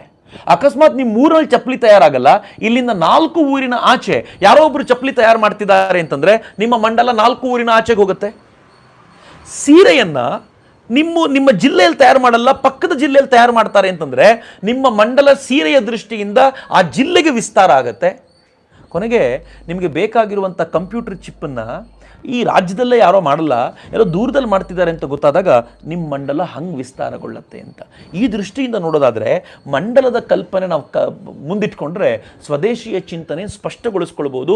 ಯಾವಾಗ ಈ ಚಿಂತನೆ ನಾವು ಮಾಡ್ಕೊಳ್ತೀವೋ ಅಕ್ಕಪಕ್ಕದ ರಾಜ್ಯಗಳನ್ನು ಜೋಡಿಸ್ಕೊಳ್ತೀವಿ, ನಮ್ಮ ಮಂಡಲದಲ್ಲಿ ದೇಶವೂ ಸೇರಿಕೊಳ್ಳುತ್ತೆ, ಮತ್ತು ಕೆಲವೊಂದು ಸಲ ಅಗತ್ಯ ಬಿದ್ದಾಗ ಜಗತ್ತಿನ ಕೆಲವು ರಾಷ್ಟ್ರಗಳು ಕೂಡ ಕೆಲವೊಂದು ವಿಚಾರಗಳಿಗೆ ಈ ಮಂಡಲದಲ್ಲಿ ಬರೋದು ಸಾಧ್ಯ ಆಗುತ್ತೆ. ಹೀಗಾಗಿ ಸ್ವದೇಶಿ ಎನ್ನುವಾಗ, ಆತ್ಮನಿರ್ಭರತೆ ಸ್ವದೇಶಿ ದೃಷ್ಟಿಯಿಂದ ಮಾತನಾಡುವಾಗ ಈ ಕಲ್ಪನೆಯಲ್ಲಿ ಮನಸ್ಸಿನಲ್ಲಿ ಇಟ್ಕೊಳ್ಳೋದು ಭಾಳ ಒಳ್ಳೆಯದು ಅಂತ ನನಗನ್ಸುತ್ತೆ.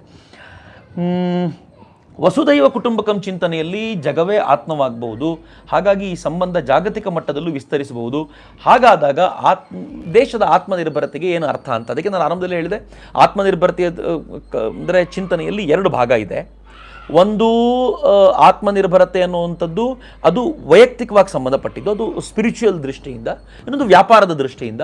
ಮೋದಿಯವರು ಎರಡನ್ನೂ ಇಂಡೈರೆಕ್ಟ್ಲಿ ಕನೆಕ್ಟ್ ಮಾಡಿದ್ದಾರೆ. ವಸುದೈವ ಕುಟುಂಬಕಂ ಅನ್ನುವಂಥ ಕಲ್ಪನೆ ನಾವು ಬಂದಾಗ ಒಬ್ರಿಗೊಬ್ಬರು ಪೂರಕವಾಗಿ ಜೋಡಿಸಿಕೊಳ್ಳುವಂಥ ಕಲ್ಪನೆಯಲ್ಲಿ ಮಾತನಾಡ್ತೀವಿ. ನಾವು ಯಾವಾಗ ಜೋಡಿಸ್ಕೊಳ್ತೀವಿ ಗೊತ್ತೇನು? ಅವನು ಯಾರೋ ದೂರದವನಲ್ಲ ಅಂತ ಗೊತ್ತಾದಾಗ ಮಾತ್ರ ಜೋಡಿಸ್ಕೊಳ್ತೀವಿ. ದೂರದವನು ಅಲ್ಲದೆ ಇರೋನು ನನ್ನ ಸಹೋದರನಾಗಿರಬೇಕು, ಒಡ ಹುಟ್ಟಿದವನಾಗಿರಬೇಕು, ನನ್ನ ಬಂಧುವಾಗಿರಬೇಕು, ಏನೋ ಆಗಿರಬೇಕು. ನಮ್ಮ ಬಂಧುತ್ವ ಆತ್ಮದ ದೃಷ್ಟಿಯಿಂದಿರೋದ್ರಿಂದ, ಎಲ್ಲವೂ ಕೂಡ ಭಗವಂತನೇ ಆಧಾರವಾಗಿರೋದ್ರಿಂದ, ಸ ಏವ ಭರ್ತ, ಅವನೇ ಎಲ್ಲರನ್ನೂ ಆಧಾರವಾಗಿ ಕಾಪಾಡ್ತಾ ಇರೋದ್ರಿಂದ, ಅವನೇ ಎಲ್ಲರಲ್ಲೂ ಇರೋದ್ರಿಂದ, ಎಲ್ಲರಲ್ಲೂ ಅವನನ್ನು ಕಾಣುವುದು ಸಾಧ್ಯವಾಗಿರುವಂಥ ಭಾರತಕ್ಕೆ ಜಗತ್ತು ಒಂದು ಆತ್ಮ ಅಂತ ಅನಿಸೋದ್ರಲ್ಲಿ ಖಂಡಿತವಾಗಿಯೂ ತಪ್ಪಿಲ್ಲ. ಹೀಗಾಗಿ ನಾವು ನಮ್ಮನ್ನು ಬೆಳೆಸ್ಕೊಂಡು ನಿಲ್ಲುವಾಗಲೂ ಕೂಡ ಜಗತ್ತಿನ ಒಳಿತಿಗೋಸ್ಕರ ಬೆಳೀತಾ ಇದ್ದೀವಿ ಎನ್ನುವ ಭಾವನೆ ಸಮರ್ಥವಾಗಿರಲಿ ಅಂತ. ಇದು ಹೆಂಗೆ ಅಂತಂದರೆ, ಮನೆಯಲ್ಲಿ ಒಬ್ಬ ಹುಡುಗ ಡಾಕ್ಟರ್ ಆಗಿಬಿಟ್ರೆ ಉಳಿದವ್ರಿಗೆಲ್ಲ ಅನ್ಯಾಯ ಮಾಡೋದಂತ ಆಗಲ್ವಾ ಅಂತ ಕೇಳಲಿಕ್ಕಿಲ್ಲ ಅಂತ. ಅವನು ಡಾಕ್ಟರ್ ಆದವನು ಏನು ಮಾಡ್ತಾನೆ, ತಾನು ಡಾಕ್ಟರ್ ಆದ ನಂತರ ಈ ಮನೆಗೆ ಬೇಕಾಗಿರುವಂಥ ಎಲ್ಲ ವ್ಯವಸ್ಥೆಗಳಲ್ಲೂ ತನ್ನ ಪಾಲನ್ನು ಇಡ್ತಾನೆ ಅಂತ. ಹೀಗಾಗಿ ಭಾರತ ಆತ್ಮನಿರ್ಭರವಾಗಿ ಯಾವಾಗ ಬೆಳೆದು ನಿಲ್ಲುತ್ತಲ್ಲ, ಆಗ ಭಾರತ ಜಗತ್ತಿಗೆ ಬೇಕಾಗಿರುವಂಥ ಸಮರ್ಥ ರಾಷ್ಟ್ರವಾಗುತ್ತೆ. ಸ್ವಾಮಿ ವಿವೇಕಾನಂದರ ಮಾತನ್ನು ನಾನು ಕೋಟ್ ಮಾಡಬೇಕು ಅಂದರೆ, ಸ್ವಾಮೀಜಿನ ಯಾರೋ ಕೇಳ್ತಾರೆ, ಸ್ವಾಮೀಜಿ ಜಗತ್ತಿನಲ್ಲಿ ಯಾವ್ಯಾವ ರಾಷ್ಟ್ರ ಜಗತ್ತನ್ನು ಆಳಿದರೆ ಏನೇನಾಗ್ಬೋದು ಅಂತ ಅವ್ರು ಹೇಳ್ತಾರೆ. ವೆಸ್ಟ್ನ ಕಂಟ್ರೀಸ್ಗಳು ಜಗತ್ತನ್ನು ಆಳಿದರೆ ಜಗತ್ತು ಹೇಗೆ ನಾಶವಾಗ್ಬೋದು, ಹೇಗೆ ಪ್ರಾಪಂಚಿಕತೆ ಕಡೆ ತಿಳ್ಕೊಡ್ಬೋದು ಅಂತೆಲ್ಲ ಹೇಳ್ತಾ ಸ್ವಾಮೀಜಿ ಹೇಳ್ತಾರೆ, ಯಾರು ಬುದ್ಧಿಸ್ಟ್ ಚಿಂತನೆಯನ್ನು ಅನುಸರಿಸ್ತಾರೋ ಅವರು ಜಗತ್ತನ್ನು ಆಳಿದರೆ ಜಗತ್ತು ಶಾಂತಿಯ ಕಡೆಗೆ ಹೋಗುತ್ತೆ. ಬಟ್ ಒಂದು 200 ವರ್ಷಗಳ ಕಾಲ ಬದುಕಬಹುದಷ್ಟೇ, ಅದರಿಂದ ಆಚೆಗಿಲ್ಲ. ಆದರೆ ಯಾರು ಭಾರತೀಯ ಚಿಂತನೆ, ಹಿಂದುತ್ವದ ಚಿಂತನೆಯನ್ನು ಆಧರಿಸಿ ಜಗತ್ತನ್ನು ಆಳುವಂಥ ಪ್ರಮೇಯ, ನಮ್ಗೆ ಆಳುವ ಕಲ್ಪನೆಯೇ ಬೇರೆ ಇದೆಯಲ್ಲ, ಆ ದೃಷ್ಟಿಯಿಂದ ಆಗೋದಾದರೆ ಜಗತ್ತು ಶಾಶ್ವತವಾಗಿ ನೆಮ್ಮದಿಯಿಂದ ಬದುಕತ್ತೆ ಅಂತ ಸ್ವಾಮೀಜಿ ಹೇಳಿದ್ದಾರೆ ಅಂತ. ಏನು ವಿಶೇಷವಾದ ಮಾತು ಅಂತಂದರೆ, ನೀವು ಇದನ್ನು ವಿಸ್ತಾರವಾಗಿ ಮಾಡ್ಕೊಂಡು ನೋಡಿದರೂ ಚಿಂತೆ ಇಲ್ಲ. ಭಾರತ ಆತ್ಮನಿರ್ಭರವಾಗಿ ಬೆಳೆದು ನಿಂತರೆ ಅದು ಜಗತ್ತಿಗೆ ಒಳಿತು ಅಂತ. ನಾನು ಭಾಳ ಎಕ್ಸಾಂಪಲ್ ಏನು ಕೊಡ್ಲಿಕ್ಕೆ ಹೋಗಲ್ಲ. ಯೋಗವನ್ನು ಮುಚ್ಚಿಟ್ಕೋಬೋದಿತ್ತು ನಾವು. ಯೋಗಕ್ಕೆ ಒಂದು ಪೇಟೆಂಟ್ ತೊಗೋಬೋದಿತ್ತು. ಪೇಟೆಂಟ್ ತೊಗೊಂಡು ಯಾರ್ಯಾರು ಯೋಗ ಮಾಡ್ತಿರೋ ಪ್ರತಿ ಬಾರಿ ಯೋಗ ಮಾಡುವಾಗಲೂ ನಮ್ಗೆ ದುಡ್ಡು ಕಳಿಸಿ ಅಂತ ಹೇಳ್ಬೋದಿತ್ತು. ಯೋಗ ಅನ್ನೋ ಪದವನ್ನು ಬಳಸಿದಾಗಲೆಲ್ಲ ನಮಗೆ ದುಡ್ಡು ಬರಬೇಕು ಅಂತ ಹೇಗೆ ವೆಸ್ಟ್ನವ್ರು ಆಲೋಚನೆ ಮಾಡ್ತಾರಲ್ಲ, ಹಾಗೆ ನಾವು ಆಲೋಚನೆ ಮಾಡಿದ್ದಿದ್ರೆ ಇವತ್ತು ಮಾಲಾಮಾಲಾಗಿರ್ತಿದ್ವಿ. ಆದರೆ ನಾವು ಹಂಗೆ ಮಾಡಲಿಲ್ಲ. ನಿಮ್ಮ ಹೆಲ್ತ್ ಸರಿ ಹೋಗಬೇಕು ಅಂದರೆ ಯೋಗ ಮಾಡಬೇಕು ಅಂತ ಹೇಳಿ ಜಗತ್ತಿನ ಜನಕ್ಕೆ ಯೋಗ ಮಾಡೋದಕ್ಕೆ ವ್ಯಾಪಕತೆಯನ್ನು ಕಲ್ಪಿಸಿ ಕೊಟ್ವಲ್ಲ, ಇದು ಭಾರತದ ಶಕ್ತಿ. ಮಿತ್ರ, ಹೈಡ್ರಾಕ್ಸಿ ಕ್ಲೋರೋಕ್ವಿನ್ ಜಗತ್ತು ಬೇಕು ಅಂತ ಕೇಳಿದಾಗ ನಾವು ಸುಮ್ಮನೆ ಇದ್ವಿ ಅಂತ ಅಂದ್ಕೊಂಡ್ರ? ಲಾಕ್ಡೌನ್ ಸಂದರ್ಭದಲ್ಲೂ ಕೂಡ ಹೈಡ್ರಾಕ್ಸಿ ಕ್ಲೋರೋಕ್ವೈನ್ ಅನ್ನುವಂಥ ಔಷಧಿ ಅದು ಉಪಯೋಗ ಆಗುತ್ತೋ ಇಲ್ವೋ ನಮ್ದಲ್ಲ, ನೀವೆಲ್ಲ ಹೇಳ್ತಿದ್ದೀರಿ ನಿಮಗೆ ಬೇಕು ಅಂತ ಅನ್ನಿಸ್ತಾ ಇದೆ, ನಾವು ಅದನ್ನು ಕಳಿಸ್ಕೊಡ್ತೀವಿ ಅಂತ. ಅಮೇರಿಕಾ ಕಲ್ಲದೆ ಯಾರ್ಯಾರು ದುಡ್ಡನ್ನು ಕೊಡಲಿಕ್ಕೆ ಸ್ವಲ್ಪ ಕಷ್ಟಪಡ್ತಾರೋ ಅಂಥ ರಾಷ್ಟ್ರಗಳಿಗೂ ಕೂಡ ನಮ್ಮ ಹತ್ರ ಕಳಿಸ್ಕೊಡ್ಲಿಕ್ಕೆ ಸಾಧ್ಯ ಆಗಿದೆಯಲ್ಲ, ಅದು ಭಾರತದ ಶಕ್ತಿ ಅಂತ. ನಾವು ಆತ್ಮನಿರ್ಭರವಾಗ್ತೀವಿ ಅಂತಂದರೆ ಜಗತ್ತಿಗೆ ಒಳಿತಾಗತ್ತೆ ಅಂತ ಅರ್ಥ. ನಾವು ಅನ್ನುವಾಗ ನಾನು ಭಾರತಕ್ಕೆ ಅನ್ನೋದನ್ನು ಅಂಡರ್ಲೈನ್ ಮಾಡಲಿಕ್ಕೆ ಇಚ್ಛೆ ಪಡ್ತೀನಿ. ಚೈನಾನೂ ಆತ್ಮನಿರ್ಭರವಾಯಿತು. ಆತ್ಮನಿರ್ಭರವಾಗಿದ್ದರ ಪರಿಣಾಮ ಜಗತ್ತು ಕಣ್ಣೀರಿಡ್ತಿದೆ. ಜಗತ್ತಿಗೆ ಸಾಲ ಕೊಡ್ತು, ಆ ಸಾಲದ ವಿಷಯ ಸರ್ಕಲಲ್ಲಿ ಅದನ್ನು ಸಿಕ್ಕಾಕಿಸ್ತು. ಜಗತ್ತಿನ ಅನೇಕ ರಾಷ್ಟ್ರಗಳು ಚೈನಾಕ್ಕೆ ಇವತ್ತು ದಾಸರಾಗಿರಬೇಕಾದ ಪರಿಸ್ಥಿತಿ ಬಂದಿದೆ.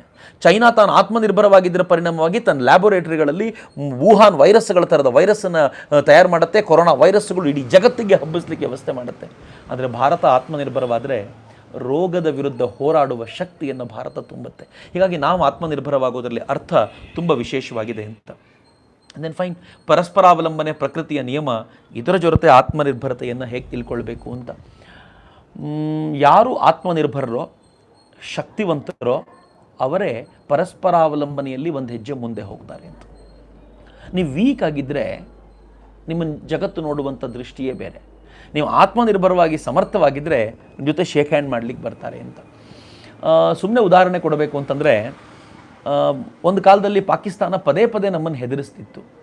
ಈಗ ನಾವು ಯಾವ ಹಂತಕ್ಕೆ ಬಂದಿದ್ದೀವಿ ಅಂತಂದರೆ, ನಮ್ಮ ಹತ್ರ ಬೇಕಾಗಿರುವಂಥ ಎಲ್ಲ ಶಸ್ತ್ರಗಳನ್ನು ಇಟ್ಕೊಂಡ ನಂತರ ಪಾಕಿಸ್ತಾನಕ್ಕೆ ನಾವು ಹೇಳ್ತಿದ್ದೀವಿ, POK ಕುರಿತಂತೆ ಹುಷಾರಾಗಿರು, ಎಚ್ಚರಿಕೆಯಿಂದಿರು ಅಂತ ಪಾಕಿಸ್ತಾನಕ್ಕೆ ಹೇಳಿಕೆ ಕೊಟ್ಟ ಮೇಲೆ, ಎಚ್ಚರಿಕೆ ಕೊಟ್ಟ ಮೇಲೆ ಪಾಕಿಸ್ತಾನ ಬಾಲ ಮುದುರ್ಕೊಂಡು ಬಿದ್ದಿದೆಯಲ್ಲ.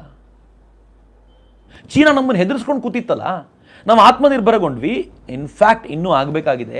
ಸದ್ಯದ ಮಟ್ಟಿಗೆ ಶಸ್ತ್ರಾಸ್ತ್ರದ ವಿಚಾರದಲ್ಲಿ ವಿದೇಶದಿಂದ ತಂದಿರುವಂಥ ಶಸ್ತ್ರಗಳ ಮೇಲೆ ನಿರ್ಭರಗೊಂಡಿದ್ದೀವಿ. ಆದರೆ ಆತ್ಮನಿರ್ಭರತೆಯ ದೃಷ್ಟಿಯಿಂದ ಇವತ್ತು ಆದಮೇಲೆ ಚೀನಾ ಡೋಕ್ಲಾಮ್ನಲ್ಲಿ ಯಾವ ಥರದ ಸಿಚುವೇಶನ್ಗೆ ಬಂದಿತ್ತು? ಮೊನ್ನೆ ಸಿಕ್ಕಿಂನೊಳಗೆ ಬಂದಿದೆ ಚೀನಾ. ಸಿಕ್ಕಿಂನೊಳಗೆ ಬಂದು ಭಾರತಕ್ಕೆ ವಾರ್ನ್ ಮಾಡಿ ಹೋಗುವಾಗ ಭಾರತ ಕೂಡ ಸುಮ್ಮನಿರಲಿಲ್ಲ. ಹೋಗಿ ಕಣ್ಣಲ್ಲಿ ಕಣ್ಣಿಟ್ಟು ನೋಡಿ ಬಂದಿದ್ದಲ್ಲದೆ ಭಾರತದ ಸೇನಾ ನಾಯಕರು ಇವತ್ತು ಆ ಜಾಗಕ್ಕೆ ಹೋಗಿದ್ದಾರೆ. ಲಡಾಖ್ನಲ್ಲಿ ಇವತ್ತು ಉಳ್ಕೊಂಡಿದ್ದಾರೆ. ಏನಾಗಿದೆ ಅಂತ ನಾನು ನೋಡಬೇಕು ಅಂತ ಬಂದಿದ್ದೀನಿ ಅಂತ. ಈ ಪರಿಯ ಸಾಧನೆ, ಸಾಹಸ ಇದೆಯಲ್ಲ, ಇದು ಯಾವಾಗ ಸಾಧ್ಯ ಆಗುತ್ತೆ ಗೊತ್ತೇನು? ನಾವು ಶಕ್ತವಂತರಾಗಿದ್ದೀವಿ ಅಂತಂದಾಗಲೇ. ನಾನು ಡಿಫೆನ್ಸ್ ಇಶ್ಯೂ ಬಂದಿದ್ದರಿಂದಾಗಲೇ ಮಾತನಾಡಲಿಕ್ಕೆ ಇಚ್ಛೆ ಪಡ್ತೀನಿ ಮಿತ್ರರೇ. ಈ ದೇಶಕ್ಕೆ ನಾವು ಏನು ಬುಲೆಟ್ ಪ್ರೂಫ್ ಜಾಕೆಟ್ ಬೇಕು ಅಂತಂದಾಗಲೂ ಕೂಡ ವಿದೇಶದ ಕಡೆ ಮುಖ ಮಾಡ್ಕೊಂಡು ತಿರ್ಕೊಳ್ಬೇಕಾಗಿತ್ತು. ಇವತ್ತು ಇಲ್ಲೇ ನಾವು ವಾಪಸ್ ಬಂದಿದ್ದೀವಲ್ಲ, ನನ್ನ ದೇಶದಲ್ಲೇ ಅದನ್ನು ತಯಾರು ಮಾಡುವಂಥ ಸ್ಥಿತಿಗೆ ಬಂದಿದ್ದೀವಲ್ಲ, ಇದು ಭಾಳ ಖುಷಿ ಪಡಬೇಕಾಗಿರುವಂಥ ಸಂಗತಿ ಅಂತ ಒಂದು ಆ ದೃಷ್ಟಿಯಿಂದ. ಫೈನ್. ಇನ್ನು ಆತ್ಮನಿರ್ಭರತೆ ಪರಸ್ಪರಾವಲಂಬನೆಗೆ ಒಂದು ಒಳ್ಳೆಯ ವೇದಿಕೆ ನಿರ್ಮಾಣ ಮಾಡಿಕೊಡತ್ತೆ. ಇನ್ನು ಫೈನ್. ಇನ್ನು ಬೇರೆಯವ್ರದ್ದು ಏನಾದರೂ ಪ್ರಶ್ನೆಗಳಿದ್ದರೆ, ಇನ್ನು ಅವ್ರದ್ದೊಂದು ಕೊನೆ ಪ್ರಶ್ನೆ ಇದೆ. ವೈಯಕ್ತಿಕವಾಗಿ, ಶಾಲೆಯಾಗಿ, ಒಂದು ರಾಷ್ಟ್ರವಾಗಿ ಇಡಬೇಕಾದ 5 ಸ್ಪಷ್ಟ ಹೆಜ್ಜೆಗಳು ಯಾವುದು ಅಂತ ಅವ್ರು ಕೇಳಿದ್ದಾರೆ. ಅದು ಬಿಟ್ಟು ಬೇರೆ ಏನಾದರೂ ಪ್ರಶ್ನೆಗಳಿವೆಯಾ? ಫೈನ್. ಯಾರ್ದು ಕ್ವೆಶನ್ಸ್ ಇಲ್ಲ ಅಂತ ನಾನು ಅಂದ್ಕೊಳ್ತೀನಿ. ಈ ಪ್ರಶ್ನೆಗಳಲ್ಲಿ ನನಗೆ ಸ್ಪೆಷಲಿ ಅಕ್ಕನೇ ಕೇಳಿದ್ದಾರೆ, ವೈಯಕ್ತಿಕವಾಗಿ, ಒಂದು ಶಾಲೆಯಾಗಿ, ಒಂದು ರಾಷ್ಟ್ರವಾಗಿ ನಾವು ಇಡಬಹುದಾಗಿರುವಂಥ ಹೆಜ್ಜೆ ಏನು ಅಂತ. ನನಗನ್ಸೋದು ಪೂರ್ಣ ಪ್ರಮತಿಗೆ ಜವಾಬ್ದಾರಿ ಜೋರಾಗಿದೆ, ಅದು ಆ ಕೆಲಸವನ್ನು ಮಾಡ್ತಾ ಇದೆ. ಆದರೆ ಪ್ರತಿಯೊಬ್ಬ ವ್ಯಕ್ತಿಯನ್ನು ನಾವು ಆ ವ್ಯಕ್ತಿಯನ್ನು, ಆ ಮಗುವನ್ನು ದೈಹಿಕವಾಗಿ ಬಲಾಢ್ಯವಾಗಿಸಲಿಕ್ಕೆ ಸಾಧ್ಯವಾ ಅಂತ. ಶಸ್ತ್ರ ಮತ್ತು ಶಾಸ್ತ್ರ ಮೊದಲನೇ ಪದವೂ ಕೂಡ ಶಸ್ತ್ರವೇ, ಶಾಸ್ತ್ರ ಆಮೇಲೆ ಬರುತ್ತೆ. ಮೊದಲು ಶಸ್ತ್ರವನ್ನು ನಮ್ಮ ಮಕ್ಕಳು ಬಳಸ್ಕೊಳ್ಳೋದನ್ನು ಕಲಿತಾರೆ. ಶಸ್ತ್ರ ಬಳಸ್ಕೊಳ್ಳೋದು ಕಲಿಯೋದು ಅಂತಂದರೆ ಅವ್ರು ಬಂದೂಕನ್ನು ಹಿಡಿಬೇಕು, ಪಿಸ್ತೂಲ್ನ ಹಿಡಿಬೇಕು ಅಂತಲ್ಲ, ಬದಲಿಗೆ ಧೈರ್ಯವಂತರಾಗಬೇಕು ಅಂತ, ಹೆದರಿ ಓಡದೇ ಇರುವಂಥ ಸ್ಥಿತಿಗೆ ತಲುಪಬೇಕು ಅಂತ. ಸುತ್ತಲೂ ನಮ್ಮನ್ನು ಕೊಲ್ಲಲಿಕ್ಕೆ ಬಂದ, ನಮ್ಮನ್ನು ನಾಶ ಮಾಡಲಿಕ್ಕೆ ಬಂದ 1000 ಜನ ಇದ್ದರೂ ಅವರೊಂದಿಗೆ ಒಂಟಿಯಾಗಿ ಹೋರಾಡಬಲ್ಲಂಥ ತಾಕತ್ತನ್ನು ನಾವು ಪಡ್ಕೊಂಡಿದ್ದೀವ ಅಂತ. ನಮ್ಮಲ್ಲಿ ಅನೇಕರು ನೋಡಿದರೆ ನಂಗೆ ಭಾಳ ಸಂಕಟ ಅಂತ ಅನಿಸ್ಬಿಡುತ್ತೆ. ಹೇಗೆ ಆಗ್ಬಿಟ್ಟಿರ್ತಾರೆ ಅಂತಂದರೆ, ದೇಹ ವಿಕಾರವಾಗಿ ಬೆಳೆಸ್ಕೊಂಡಿರ್ತಾರೆ, ಅರ್ಜೆಂಟಿಗೆ ಓಡೋದಿರಲಿ, ನಡಿಲಿಕ್ಕೆ ಸಾಧ್ಯವಾಗದೇ ಇರುವಂಥ ಸ್ಥಿತಿಗೆ ತಲುಪಿರ್ತಾರೆ. ಹಾಗಲ್ಲ, ನಮ್ಮ ಮಕ್ಕಳನ್ನು ಕೊನೆ ಪಕ್ಷ ಮುಂದಿನ ಪೀಳಿಗೆಯನ್ನು ಸಮರ್ಥವಾಗಿರುವಂಥ, ಸದೃಢವಾಗಿರುವಂಥ, ಆಶಿಷ್ಟೋ ದೃಢಿಷ್ಠೋ ಬಲಿಷ್ಠೋ ಭವೇತ್ ಅಂತಾರಲ್ಲ, ಅಂಥದ್ದೊಂದು ಸಮರ್ಥವಾಗಿರುವಂಥ ತಂಡವನ್ನು ತಯಾರು ಮಾಡಬೇಕು. ಅಷ್ಟೇ ಅಲ್ಲದೆ ಮಾನಸಿಕವಾಗಿ ಬಲಾಢ್ಯರಾಗಬೇಕು. ನಾವು ಎಷ್ಟು ವೀಕ್ ಆಗಿಬಿಟ್ಟಿದ್ದೀವಿ ಅಂತಂದರೆ, ಮಾನಸಿಕವಾಗಿ ಕುಗ್ಗಿ ಹೋಗ್ಬಿಟ್ಟಿದ್ದೀವಿ. ಸಣ್ಣದೊಂದು ಸಂಗತಿಯನ್ನು ಎದುರಿಸಲಿಕ್ಕಾಗದಂಥ ಸ್ಥಿತಿನ ತಲುಪಿಬಿಡ್ತೀವಿ. ಆತ್ಮಹತ್ಯೆ, ನನಗೆ ಮ್ಯಾಥ್ಸಲ್ಲಿ ಕಡಿಮೆ ಮಾರ್ಕ್ಸ್ ಬಂದಿದೆ ಅನ್ನೋ ಕಾರಣಕ್ಕೋಸ್ಕರ ಆತ್ಮಹತ್ಯೆ ಮಾಡ್ಕೊಳ್ತೀವಿ. ಮ್ಯಾಥ್ಸಲ್ಲಿ ಫೇಲ್ ಆಗಿ ದೊಡ್ಡ ದೊಡ್ಡ ಸೌಧಗಳನ್ನು ಕಟ್ಟಿದವರೇ ಕಣ್ಮುಂದೆ ಇರಬೇಕಾದಾಗ ಮ್ಯಾಥ್ಸಲ್ಲಿ ಫೇಲ್ ಆಗಿದ್ದೀನಿ ಅಂತ ಹೇಳಿಕೊಂಡು ಆತ್ಮಹತ್ಯೆ ಮಾಡ್ಕೊಳ್ಳೋದು, ಈ ಕಲ್ಪನೆಯಲ್ಲಿ ಖಂಡಿತವಾಗಿಯೂ ಅರ್ಥ ಇಲ್ಲ. ನಾನು ಹೇಳ್ತಿರೋದು ಒಂದು ಸಣ್ಣ ಉದಾಹರಣೆ ಅಷ್ಟೇ. ಈ ಥರದ್ದು ಹೆಂಗಿದೆ ಅಂತಂದರೆ, ಆ ಮಾನಸಿಕವಾಗಿ ಎಷ್ಟು ಕುಗ್ಗೋಗಿದ್ದೀವಿ ಅಂತಂದರೆ, ಅಪ್ಪ ಬೈದಿದ್ದನ್ನು ಮಗನಿಗೆ ಸಹಿಸ್ಕೊಳ್ಳಿಕ್ಕೆ ಸಾಧ್ಯ ಇಲ್ಲ. ಹೆಂಡತಿಗೆ ಗಂಡ ಯಾವುದೋ ಆಕ್ರೋಶದಲ್ಲೇನೋ ಒಂದು ಮಾತು ಹೇಳಿದ್ದನ್ನು ಹೆಂಡತಿ ಡೈವೋರ್ಸ್ನವರೆಗೂ ತೆಗೆದುಕೊಂಡು ಹೋಗಬಲ್ಲಳು. ಅಂದರೆ ನಾವು ಮಾನಸಿಕವಾಗಿ ಹೇಗಾಗಿದ್ದೀವಿ ಅಂತಂದರೆ, ಆ ಸದೃಢತೆಯನ್ನು, ಟ್ರಬಲ್ ಶೂಟಿಂಗ್ ತಾಕತ್ತನ್ನು ಇಟ್ಕೊಂಡಿಲ್ಲ ಅಂತ. ಸೊ ಎಲ್ಲೋ ಒಂದು ಕಡೆ ಇದ್ರ ಕಡೆ ವಿಶೇಷವಾಗಿ ಗಮನ ಕೊಡೋದಿದೆ. ಇನ್ನು ಮಕ್ಕಳನ್ನು ಬೌದ್ಧಿಕವಾಗಿ ಡೆವಲಪ್ ಮಾಡಬೇಕಾದಂಥ ಅಗತ್ಯ ಇದೆ. ನಾವೊಂಥರ ಕಾಪಿ ಕ್ಯಾಟ್ಗಳಾಗಿದ್ದೀವಿ. ಯಾವ ಥರದ ಕಾಪಿ ಕ್ಯಾಟ್ಗಳು ಅಂತಂದರೆ, ಅಮೇರಿಕನ್ರು ಮಾಡಿದ್ರಂತೆ ನಾವು ಮಾಡಬೇಕು, ಚೈನಾದವ್ರು ಮಾಡಿದ್ರಂತೆ ನಾವು ಮಾಡಬೇಕು, ನಾವು ಅವ್ರು ಮಾಡಿದ್ದಂತೆ ನಾವು ಮಾಡಬೇಕು ಅನ್ನೋಂಥದ್ದು ಇದೆಯಲ್ಲ, ಹೀಗೆ ನಾವು ಬೆಳೆದಿದ್ದಲ್ಲ. ನಾವು ಮಾಡ್ತೀವಲ್ಲ, ಅದನ್ನು ಬೇರೆಯವರು ಕಾಪಿ ಮಾಡಬಲ್ಲಂಥ ಬೌದ್ಧಿಕ ಸ್ತರವನ್ನು ನಮ್ದು ಏರಿಸ್ಕೊಳ್ಬೇಕಾದಂಥ ಅಗತ್ಯ ಇದೆ. ಈ ಬ್ರಿಟಿಷರು ಯಾವ ಥರದ ಕಾರಕೂನರನ್ನು ಸೃಷ್ಟಿ ಮಾಡಬೇಕು ಅಂತ ಅಂದ್ಕೊಂಡಿದ್ರು, ಹಾಗೆ ಇದ್ದೀವಿ. ಅವ್ರು ಮಾಡಿದಾಗಲೂ ಹಾಗೆ ಇತ್ತು, ಈಗಲೂ ಹಾಗೆ ಇದ್ದೀವಿ. ಇದರಿಂದ ಆಚೆಗೆ ಬಂದು ನಾವು ಇವತ್ತು ಮಾತನಾಡಬೇಕು ಅಂತಂದರೆ, ನಾವು ಸ್ವಲ್ಪ ಬೌದ್ಧಿಕವಾಗಿ ಬಲಾಢ್ಯರಾಗಬೇಕಾದಂಥ ಅಗತ್ಯ ಇದೆ. ಒಂದೇ ಒಂದು ಮಾತನ್ನು ನಿಮ್ಗೆ ಹೇಳಬೇಕು, ಎಷ್ಟು ಬೌದ್ಧಿಕವಾಗಿ ವೀಕ್ ಆಗಿದ್ದೀವಿ ಅಂತಂದರೆ, ಇರ್ಫಾನ್ ಹಬೀಬ್ ಥರದವರು, ರೋಮಿಲಾ ಥಾಪರ್ ಥರದವರು ರಾಮ ಮಂದಿರದ ಕೆಳಗೆ ಅಥವಾ ಬಾಬರಿ ಮಸೀದಿ ಕೆಳಗೆ ಏನೂ ಇರಲೇ ಇಲ್ಲ ಅಂತ ಹೇಳಿದರು. ಇಷ್ಟ ಬಂದಂತೆ ಬರೆದರು. ನಾವು ಅದನ್ನು ಎದುರಿಸುವಂಥ ತಾಕತ್ತನ್ನು ಹೊಂದಿರಲಿಲ್ಲ. ಆದರೆ ಇವತ್ತು ಸ್ವಲ್ಪ ಸಾಮರ್ಥ್ಯ ಬಂದಿದೆ. ಇವತ್ತು ಪರಿಣಾಮ ಹೆಂಗೆ ಗೊತ್ತೇನು? ರಾಮ ಮಂದಿರವನ್ನು ಕಟ್ಟುವಾಗ ಭೂಮಿಯನ್ನು ಅಗದ್ರೆ ಅಲ್ಲಿ ಶಿವಲಿಂಗಗಳು ಸಿಗ್ತವೆ. ಏನೂ ಕುರುಹುಗಳೇ ಇಲ್ಲ ಅಂತಿದ್ರಲ್ಲ ಇವರು, ಯಾವ ಲೆಕ್ಕಕ್ಕೆ ಸಿಕ್ತು ಅವೆಲ್ಲ? ಅಂದರೆ ಇದನ್ನು ಕೆಡವಿಯೇ ಅಲ್ಲೊಂದು ಮಸೀದಿಯನ್ನು ಕಟ್ಟಲಾಯಿತು ಅಂತ ಆಯ್ತಲ್ಲ. ಹಾಗಿದ್ರೆ ಬೌದ್ಧಿಕವಾಗಿ ಸಮರ್ಥವಾಗಿದ್ದಿದ್ರೆ ನಮ್ಮ ಹಿಸ್ಟ್ರಿ ಹೆಂಗಾಗಿದೆ ಗೊತ್ತೇನೋ ಮಿತ್ರರೇ. ಇವತ್ತಿಗೂ ನಂಗೆ ಅನೇಕರು ಕೇಳ್ತಾರೆ, ಆರ್ಯರು ಆಕ್ರಮಣ ಮಾಡಿದ್ರಲ್ಲ, ದ್ರವಿಡರನ್ನು ಕೆಳಗೆ ತಳೆದ್ರಲ್ಲ. ಆರ್ಯರು ಆಕ್ರಮಣ ಮಾಡಿದವರಲ್ಲ, ಆರ್ಯರು ಭಾರತೀಯರೇ ಅನ್ನುವಂಥ ಸ್ಪಷ್ಟವಾಗಿರುವಂಥ ಜಾಗತಿಕ ಚಿಂತನೆ ಮೂಡಿದಾಗಲೂ ಕೂಡ ಇವತ್ತಿಗೂ ಮೂರ್ಖರಂತೆ ಅದೇ ಗಿಣಿಪಾಠವನ್ನು ಒಪ್ಪಿಸ್ಕೊಂಡು ಕೂತಿದ್ದೇವಲ್ಲ. ಎಲ್ಲೋಯ್ತು ನಮ್ಮ ಬೌದ್ಧಿಕತೆ? ಆ ಬೌದ್ಧಿಕತೆಯನ್ನು ಮತ್ತೆ ಬೌದ್ಧಿಕ ಕ್ಷತ್ರಿಯರು ಬೇಕು ಅಂತ ಡೇವಿಡ್ ಫ್ರಾಲಿ ಹೇಳ್ತಿರ್ತಾರಲ್ಲ, ಆ ಬೌದ್ಧಿಕ ಕ್ಷತ್ರಿಯರನ್ನು ನಿರ್ಮಾಣ ಮಾಡಬೇಕಾಗಿದೆಯಲ್ಲ, ಅಂಥ ಬೌದ್ಧಿಕ ಕ್ಷತ್ರಿಯರು ನಮ್ಮ ನಮ್ಮ ನಮ್ಮ ಶಾಲೆಗಳಿಂದ ಹೊರಗೆ ಬರಬೇಕಾದಂಥ ಅಗತ್ಯ ಇದೆ. ನಾವೆಲ್ಲೋ ಒಂದು ಕಡೆ ಸಾಫ್ಟ್ವೇರ್ ಇಂಜಿನಿಯರಿಂಗ್ ಕಲಿತು ಅಥವಾ ಇಂಜಿನಿಯರಿಂಗ್ ಮಾಡಿಕೊಂಡು ಸಾಫ್ಟ್ವೇರ್ ಕಂಪನಿಯಲ್ಲಿ 40-50 ಸಾವಿರ ಕೆಲಸ ಮಾಡುವಂಥ ಕಾರಕೂನರನ್ನು ಸೃಷ್ಟಿ ಮಾಡಬೇಕು, ಅಥವಾ ದುಡ್ಡಿಗೋಸ್ಕರ ಆಲೋಚನೆಯನ್ನು ಮಾಡದೆ ಈ ರಾಷ್ಟ್ರದ ಭವ್ಯ ನಿರ್ಮಾಣಕ್ಕೋಸ್ಕರ ತನ್ನನ್ನು ತಾನು ಸಮರ್ಪಿಸಿಕೊಳ್ಳಬಲ್ಲಂಥ ಸಮರ್ಥ ಉತ್ತರಾಧಿಕಾರಿಯನ್ನು ಸೃಷ್ಟಿ ಮಾಡಬೇಕು ಅನ್ನೋದನ್ನು ಯೋಚನೆ ಮಾಡಬೇಕಾಗಿದೆ. ಬೌದ್ಧಿಕವಾಗಿ ಅಂಥವನ್ನು ತಯಾರು ಮಾಡಬೇಕು. ಇವೆಲ್ಲದರ ಧಾವಂತದಲ್ಲಿ ಆಧ್ಯಾತ್ಮಿಕವಾಗಿ ಕಳೆದೋಗ್ಬಿಡಬಾರ್ದು. ಅದು ಬಹಳ ಅಗತ್ಯ. ಎಲ್ಲದರಲ್ಲೂ ಭಗವಂತನಿದ್ದಾನೆ ಅಂತ ಏನು ಉಪನಿಷತ್ತುಗಳು ಹೇಳ್ಕೊಂಡು ಬಂದಿವೆಯೋ, ಆತನಿಲ್ಲದ ಜಾಗ ಇಲ್ಲ ಅಂತ ಏನು ಕೃಷ್ಣ ವಿಶ್ವರೂಪ ದರ್ಶನದ ಮೂಲಕ ತೋರಿಸಿಕೊಡ್ತಾನೋ, ಅವೆಲ್ಲವನ್ನೂ ಕೂಡ ನಮ್ಮ ಮಕ್ಕಳು ವಾಪಸ್ಸು ಅರಿತುಕೊಳ್ತಾ ಜಗತ್ತಿಗೆ ನಿಜವಾದ ಏನು ಕೊರತೆ ಇದೆಯಲ್ಲ, ಅವರೆಲ್ಲರೂ ಕಿತ್ತಾಡುವಂಥ ಮತಪಂಥಗಳನ್ನು ನೋಡಿದ್ದಾರೆ. ಸಮನ್ವಯದ ಧರ್ಮವನ್ನು ಯಾರೂ ಗಮನಿಸಿಯೇ ಇಲ್ಲ. ಅಂಥದ್ದೊಂದು ಧರ್ಮ ನಮ್ಮ ನೆಲದಲ್ಲಿದೆ. ಅದನ್ನು ಮತ್ತೆ ಎತ್ತರಕ್ಕೆ ಬೆಳೆಸಬೇಕು ಅಂದರೆ ಸ್ಪಿರಿಚುಯಲಿ ನಾವು ಸ್ಟ್ರಾಂಗ್ ಆಗಬೇಕಾದಂಥ ಅಗತ್ಯ ಇದೆ. ಅಂಥ ಸ್ಟ್ರೆಂತ್ ನಮ್ಮ ಮಕ್ಕಳಿಗೆ ಗಳಿಸ್ಕೊಡ್ಬೇಕಾದಂಥ ಅಗತ್ಯ ನಮ್ಮ ಕೆಲಸದಲ್ಲಾಗಬೇಕು. ಇನ್ನೂ ರಾಷ್ಟ್ರೀಯತೆಯ ಕಡೆ ಒಂದು ದೊಡ್ಡ ಹೆಜ್ಜೆಯನ್ನು ನಾವು ಇಡಬೇಕು. ಈ ಮಾತನ್ನು ಹೇಳಬೇಕಾದಾಗ ನನಗೆ ಭಾಳ ಅನಿಸೋದೇನು ಅಂತಂದರೆ, ನಮ್ಮ ಎಲ್ಲ ಮಕ್ಕಳು ಮಾಡುವ ಪ್ರತಿಯೊಂದು ಕೆಲಸವನ್ನು ಕೂಡ ರಾಷ್ಟ್ರೀಯತೆಯ ದೃಷ್ಟಿಯಿಂದ ಆಲೋಚನೆ ಮಾಡಲಿಕ್ಕೆ ಸಾಧ್ಯ ಆಗುತ್ತಾ ಅಂತ. ನಾನು ಲಿಟ್ಮಸ್ ಟೆಸ್ಟನ್ನು ಯಾವಾಗಲೂ ಹೇಳ್ತಿರ್ತೀನಿ. ನಮಗೊಂದು ಲಿಟ್ಮಸ್ ಟೆಸ್ಟ್ ಇದೆ. ಯಾವುದಾದ್ರೂ ಒಂದು ದ್ರವವನ್ನು ಆ್ಯಸಿಡೋ ಬೇಸೋ ಅಂತ ತಿಳ್ಕೊಳ್ಳಿಕ್ಕೆ ಒಂದು ಲಿಟ್ಮಸ್ ಪೇಪರ್ ಇದೆ. ಅದನ್ನು ಒದ್ದಿದ್ರೆ ಅದರ ಬಣ್ಣ ಚೇಂಜ್ ಆಗುತ್ತೆ. ಹಾಗೆ ರಾಷ್ಟ್ರೀಯತೆಯ ದೃಷ್ಟಿಯಿಂದ ನಾವು ಒಂದು ಲಿಟ್ಮಸ್ ಟೆಸ್ಟ್ ಮಾಡ್ಕೊಳ್ಬೇಕಾದಂಥ ಅಗತ್ಯ ಇದೆ. ಅದೇನು ಅಂತಂದರೆ, ನಾನು ಮಾಡುವ ಪ್ರತಿಯೊಂದು ಕೆಲಸವು ಈ ರಾಷ್ಟ್ರದ ಗೌರವ ಘನತೆಗಳನ್ನು ಹೆಚ್ಚಿಸಲಿಕ್ಕೆ ಕಾರಣವಾಗುತ್ತೆ ಅನ್ನೋದನ್ನು ಮಕ್ಕಳು ಡಿಸೈಡ್ ಮಾಡಬೇಕು. ಎಕ್ಸಾಂಪಲ್ ಕೊಡಬೇಕು ಅಂತಂದರೆ, ಯಾವುದಾದ್ರೂ ಒಂದು ಮಗು, ತಂದೆ ತಾಯಂದಿರು ದಯವಿಟ್ಟು ಮಕ್ಕಳಿಗೆ ಹೇಳ್ಕೊಡಿ ಇದನ್ನು. ಯಾವುದಾದ್ರೂ ಒಂದು ಮಗು ನಾನು ನನ್ನ ಮನೆಯಲ್ಲಿರುವಂಥ ಈ ಕನ್ನಡಿಯನ್ನು ಒಡೆದು ಹಾಕೋದ್ರಿಂದ ಈ ದೇಶದ ಗೌರವ ಘನತೆ ಜಾಸ್ತಿ ಆಗುತ್ತೆ ಅನ್ನೋದಾದರೆ ಮನೇಲಿರೋ ಎಲ್ಲ ಕನ್ನಡಿ ಒಡೆದು ಹಾಕಬೇಕು. ಅದನ್ನು ಬಿಟ್ಟು ನಾನು ಈ ಕನ್ನಡಿ ಒಡೆದು ಹಾಕೋದ್ರಿಂದ ನನ್ನ ದೇಶದ ಗೌರವ ಘನತೆ ಕಡಿಮೆ ಆಗುತ್ತೆ ಅನ್ನೋದಾದರೆ ಯಾವ ಕಾರಣಕ್ಕೂ ಆ ಕೆಲಸ ಮಾಡಬಾರ್ದು. ಈ ಟೆಸ್ಟನ್ನು ಎಲ್ಲ ಕಡೆ ವಿಸ್ತಾರ ಮಾಡಿ ಕೊಟ್ಟರೆ ಆಯಿತು. ಪ್ರತಿಯೊಬ್ಬನು, ಈ ದೇಶದ ಪ್ರತಿಯೊಬ್ಬ ರಾಜಕಾರಣಿ ನಾನು ಮಾಡುವ ಈ ಕೆಲಸದಿಂದ ನನಗೆ ಅಸಹ್ಯ ಅನಿಸುತ್ತೆ ಏನು ಅಂತಂದರೆ, ಕೊರೋನಾ ಕಾಲದಲ್ಲೂ ಕೂಡ ದುಡ್ಡು ಮಾಡಬೇಕು ಅಂತ ಯೋಚನೆ ಮಾಡುವಂಥ ಅಧಿಕಾರಿಗಳು, ರಾಜಕಾರಣಿಗಳು ಯಾವ ರೌರವ ನರಕಕ್ಕೆ ಹೋಗ್ತಾರೋ ಗೊತ್ತಿಲ್ಲ. ಬಿಲೀವ್ ಮೀ, ಕರ್ಮ ಸಿದ್ಧಾಂತವನ್ನು ನಾನು ನಂಬ್ತೀನಿ. ನಾವು ಮಾಡಿರುವಂಥ ಈ ಥರದ ಪಾಪಕರ್ಮಗಳು ನಮ್ಮನ್ನು ಎಲ್ಲಿ ಎಂಡಪ್ ಮಾಡ್ತವೆ ಅಂತ ನೀವು ಇಮ್ಯಾಜಿನ್ ಮಾಡಲಿಕ್ಕೆ ಸಾಧ್ಯ ಇಲ್ಲ. ಅಂಥ ಜಾಗಕ್ಕೆ ಹೋಗಿ ನಿಂತ್ಕೊಳ್ತೀರಾ. ಬಟ್ ಎನಿ ಫೈನ್, ಅದು ಅವರವರ ಕರ್ಮಕ್ಕೆ ಸಂಬಂಧಪಟ್ಟಿದ್ದು. ಆದರೆ ಒಂದಂತೂ ನಾನು ಹೇಳಲಿಕ್ಕೆ ಇಚ್ಛೆ ಪಡ್ತೀನಿ, ನಾವೊಂದು ಟೆಸ್ಟನ್ನು ನಮ್ಮ ಮಕ್ಕಳಿಗೆ ಹೇಳ್ಕೊಡೋಣ. ಆ ಟೆಸ್ಟ್ ಹೆಂಗಿರಬೇಕು ಅಂದರೆ ಅದು ಯಾವ ದೃಷ್ಟಿಯಿಂದಾದರೂ ಸರಿ, ರಾಷ್ಟ್ರ ಹಿತದ ದೃಷ್ಟಿಯಿಂದ ಕೆಲಸ ಮಾಡಬೇಕು ಅಂತ. ಇತರರ ಮೊಗದಲ್ಲಿ ಆನಂದ ತರೋದು ನನಗೆ ಆನಂದ ತರ್ತಾ ಇದೆ ಅಂತ ಆ ಮಗುವಿಗೆ ಅನ್ನಿಸುವಂತೆ, ಆ ಮಗು ಖುಷಿ ಪಡುವಂತೆ ಮಾಡುವಂಥ ಎಲ್ಲ ಪ್ರಯತ್ನಗಳನ್ನು ನಾವು ಮಾಡಲಿಕ್ಕೆ ಸಾಧ್ಯ ಆದರೆ ನನಗನ್ಸುತ್ತೆ ಅದು ನಿಜವಾಗಿಯೂ ಒಂದು ದೊಡ್ಡ ಪ್ರಮಾಣದಲ್ಲಿ ನಮಗೆಲ್ರಿಗೂ ಉಪಯೋಗಿ ಆಗುತ್ತೆ ಅಂತ.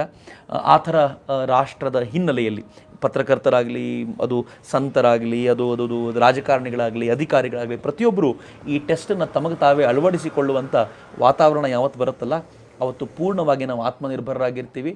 ಅವತ್ತು ನಾವು ಜಗತ್ತಿನೆದುರಿಗೆ ವಿಶ್ವಗುರುವಾಗಿಯೇ ಮಂಡಿಸಿರ್ತೀವಿ. ಆತ್ಮನಿರ್ಭರತೆಯ ಒಂದೇ ಒಂದು ಮಾತನ್ನು ಹೇಳಬೇಕು ಅಂತಂದರೆ, ನಾನು ವೈಯಕ್ತಿಕವಾಗಿ ಸ್ವಚ್ಛವಾಗಿದ್ದು ಈ ರಾಷ್ಟ್ರಕ್ಕೆ ಅದನ್ನು ಹಂಚುವಂಥ ಪ್ರಯತ್ನವನ್ನು ಮಾಡ್ತೀನಿ ಅನ್ನುವಂಥ ಆ ಕಲ್ಪನೆಯಿಂದ ನಾವು ಬೆಳೆದು ನಿಲ್ಲಬೇಕಾದಂಥ ಅಗತ್ಯ ಇದೆ. ಹಾಗಾದರೆ ಡೆಫಿನೆಟ್ಲಿ ನನ್ನ ಭಾರತ ಈ ಕಲ್ಪನೆಯನ್ನು ಮೀರಿ ಹೋಗುತ್ತೆ ಅಂತ ನನಗಂತೂ ಅನಿಸುತ್ತೆ. ಸೊ ಆ ಥರದೊಂದು ವಾತಾವರಣ ನಿರ್ಮಾಣ ಆಗಲಿ ಅಂತ ನಾನು ಅತ್ಯಂತ ಕಳಕಳಿಯಿಂದ ಕೇಳ್ಕೊಳ್ತೀನಿ. ಯಾರ್ಯಾರು ಭಾಗವಹಿಸಿದ್ರೋ ಇದರಲ್ಲಿ ಅವರಿಗೆಲ್ಲರಿಗೂ ಧನ್ಯವಾದಗಳು. ಪೂರ್ಣ ಪ್ರಮತಿಯವರು ಪ್ರೀತಿಯಿಂದ ನನ್ನನ್ನು ಕರೆಸಿದ್ದಕ್ಕೆ ಅವರಿಗೂ ಕೂಡ ಅಷ್ಟೇ ಪ್ರೀತಿಯಿಂದ ಧನ್ಯವಾದಗಳನ್ನು ಸಮರ್ಪಿಸಿ ನನ್ನ ಮಾತುಗಳನ್ನು ಮುಗಿಸ್ತೇನೆ. ಎಲ್ರಿಗೂ ವಂದನೆಗಳು. ವಂದೇ ಮಾತರಂ. ಜೈ ಹಿಂದ್. Battery down ಆಗ್ಬಿಟ್ಟಿದೆಯಲ್ಲ.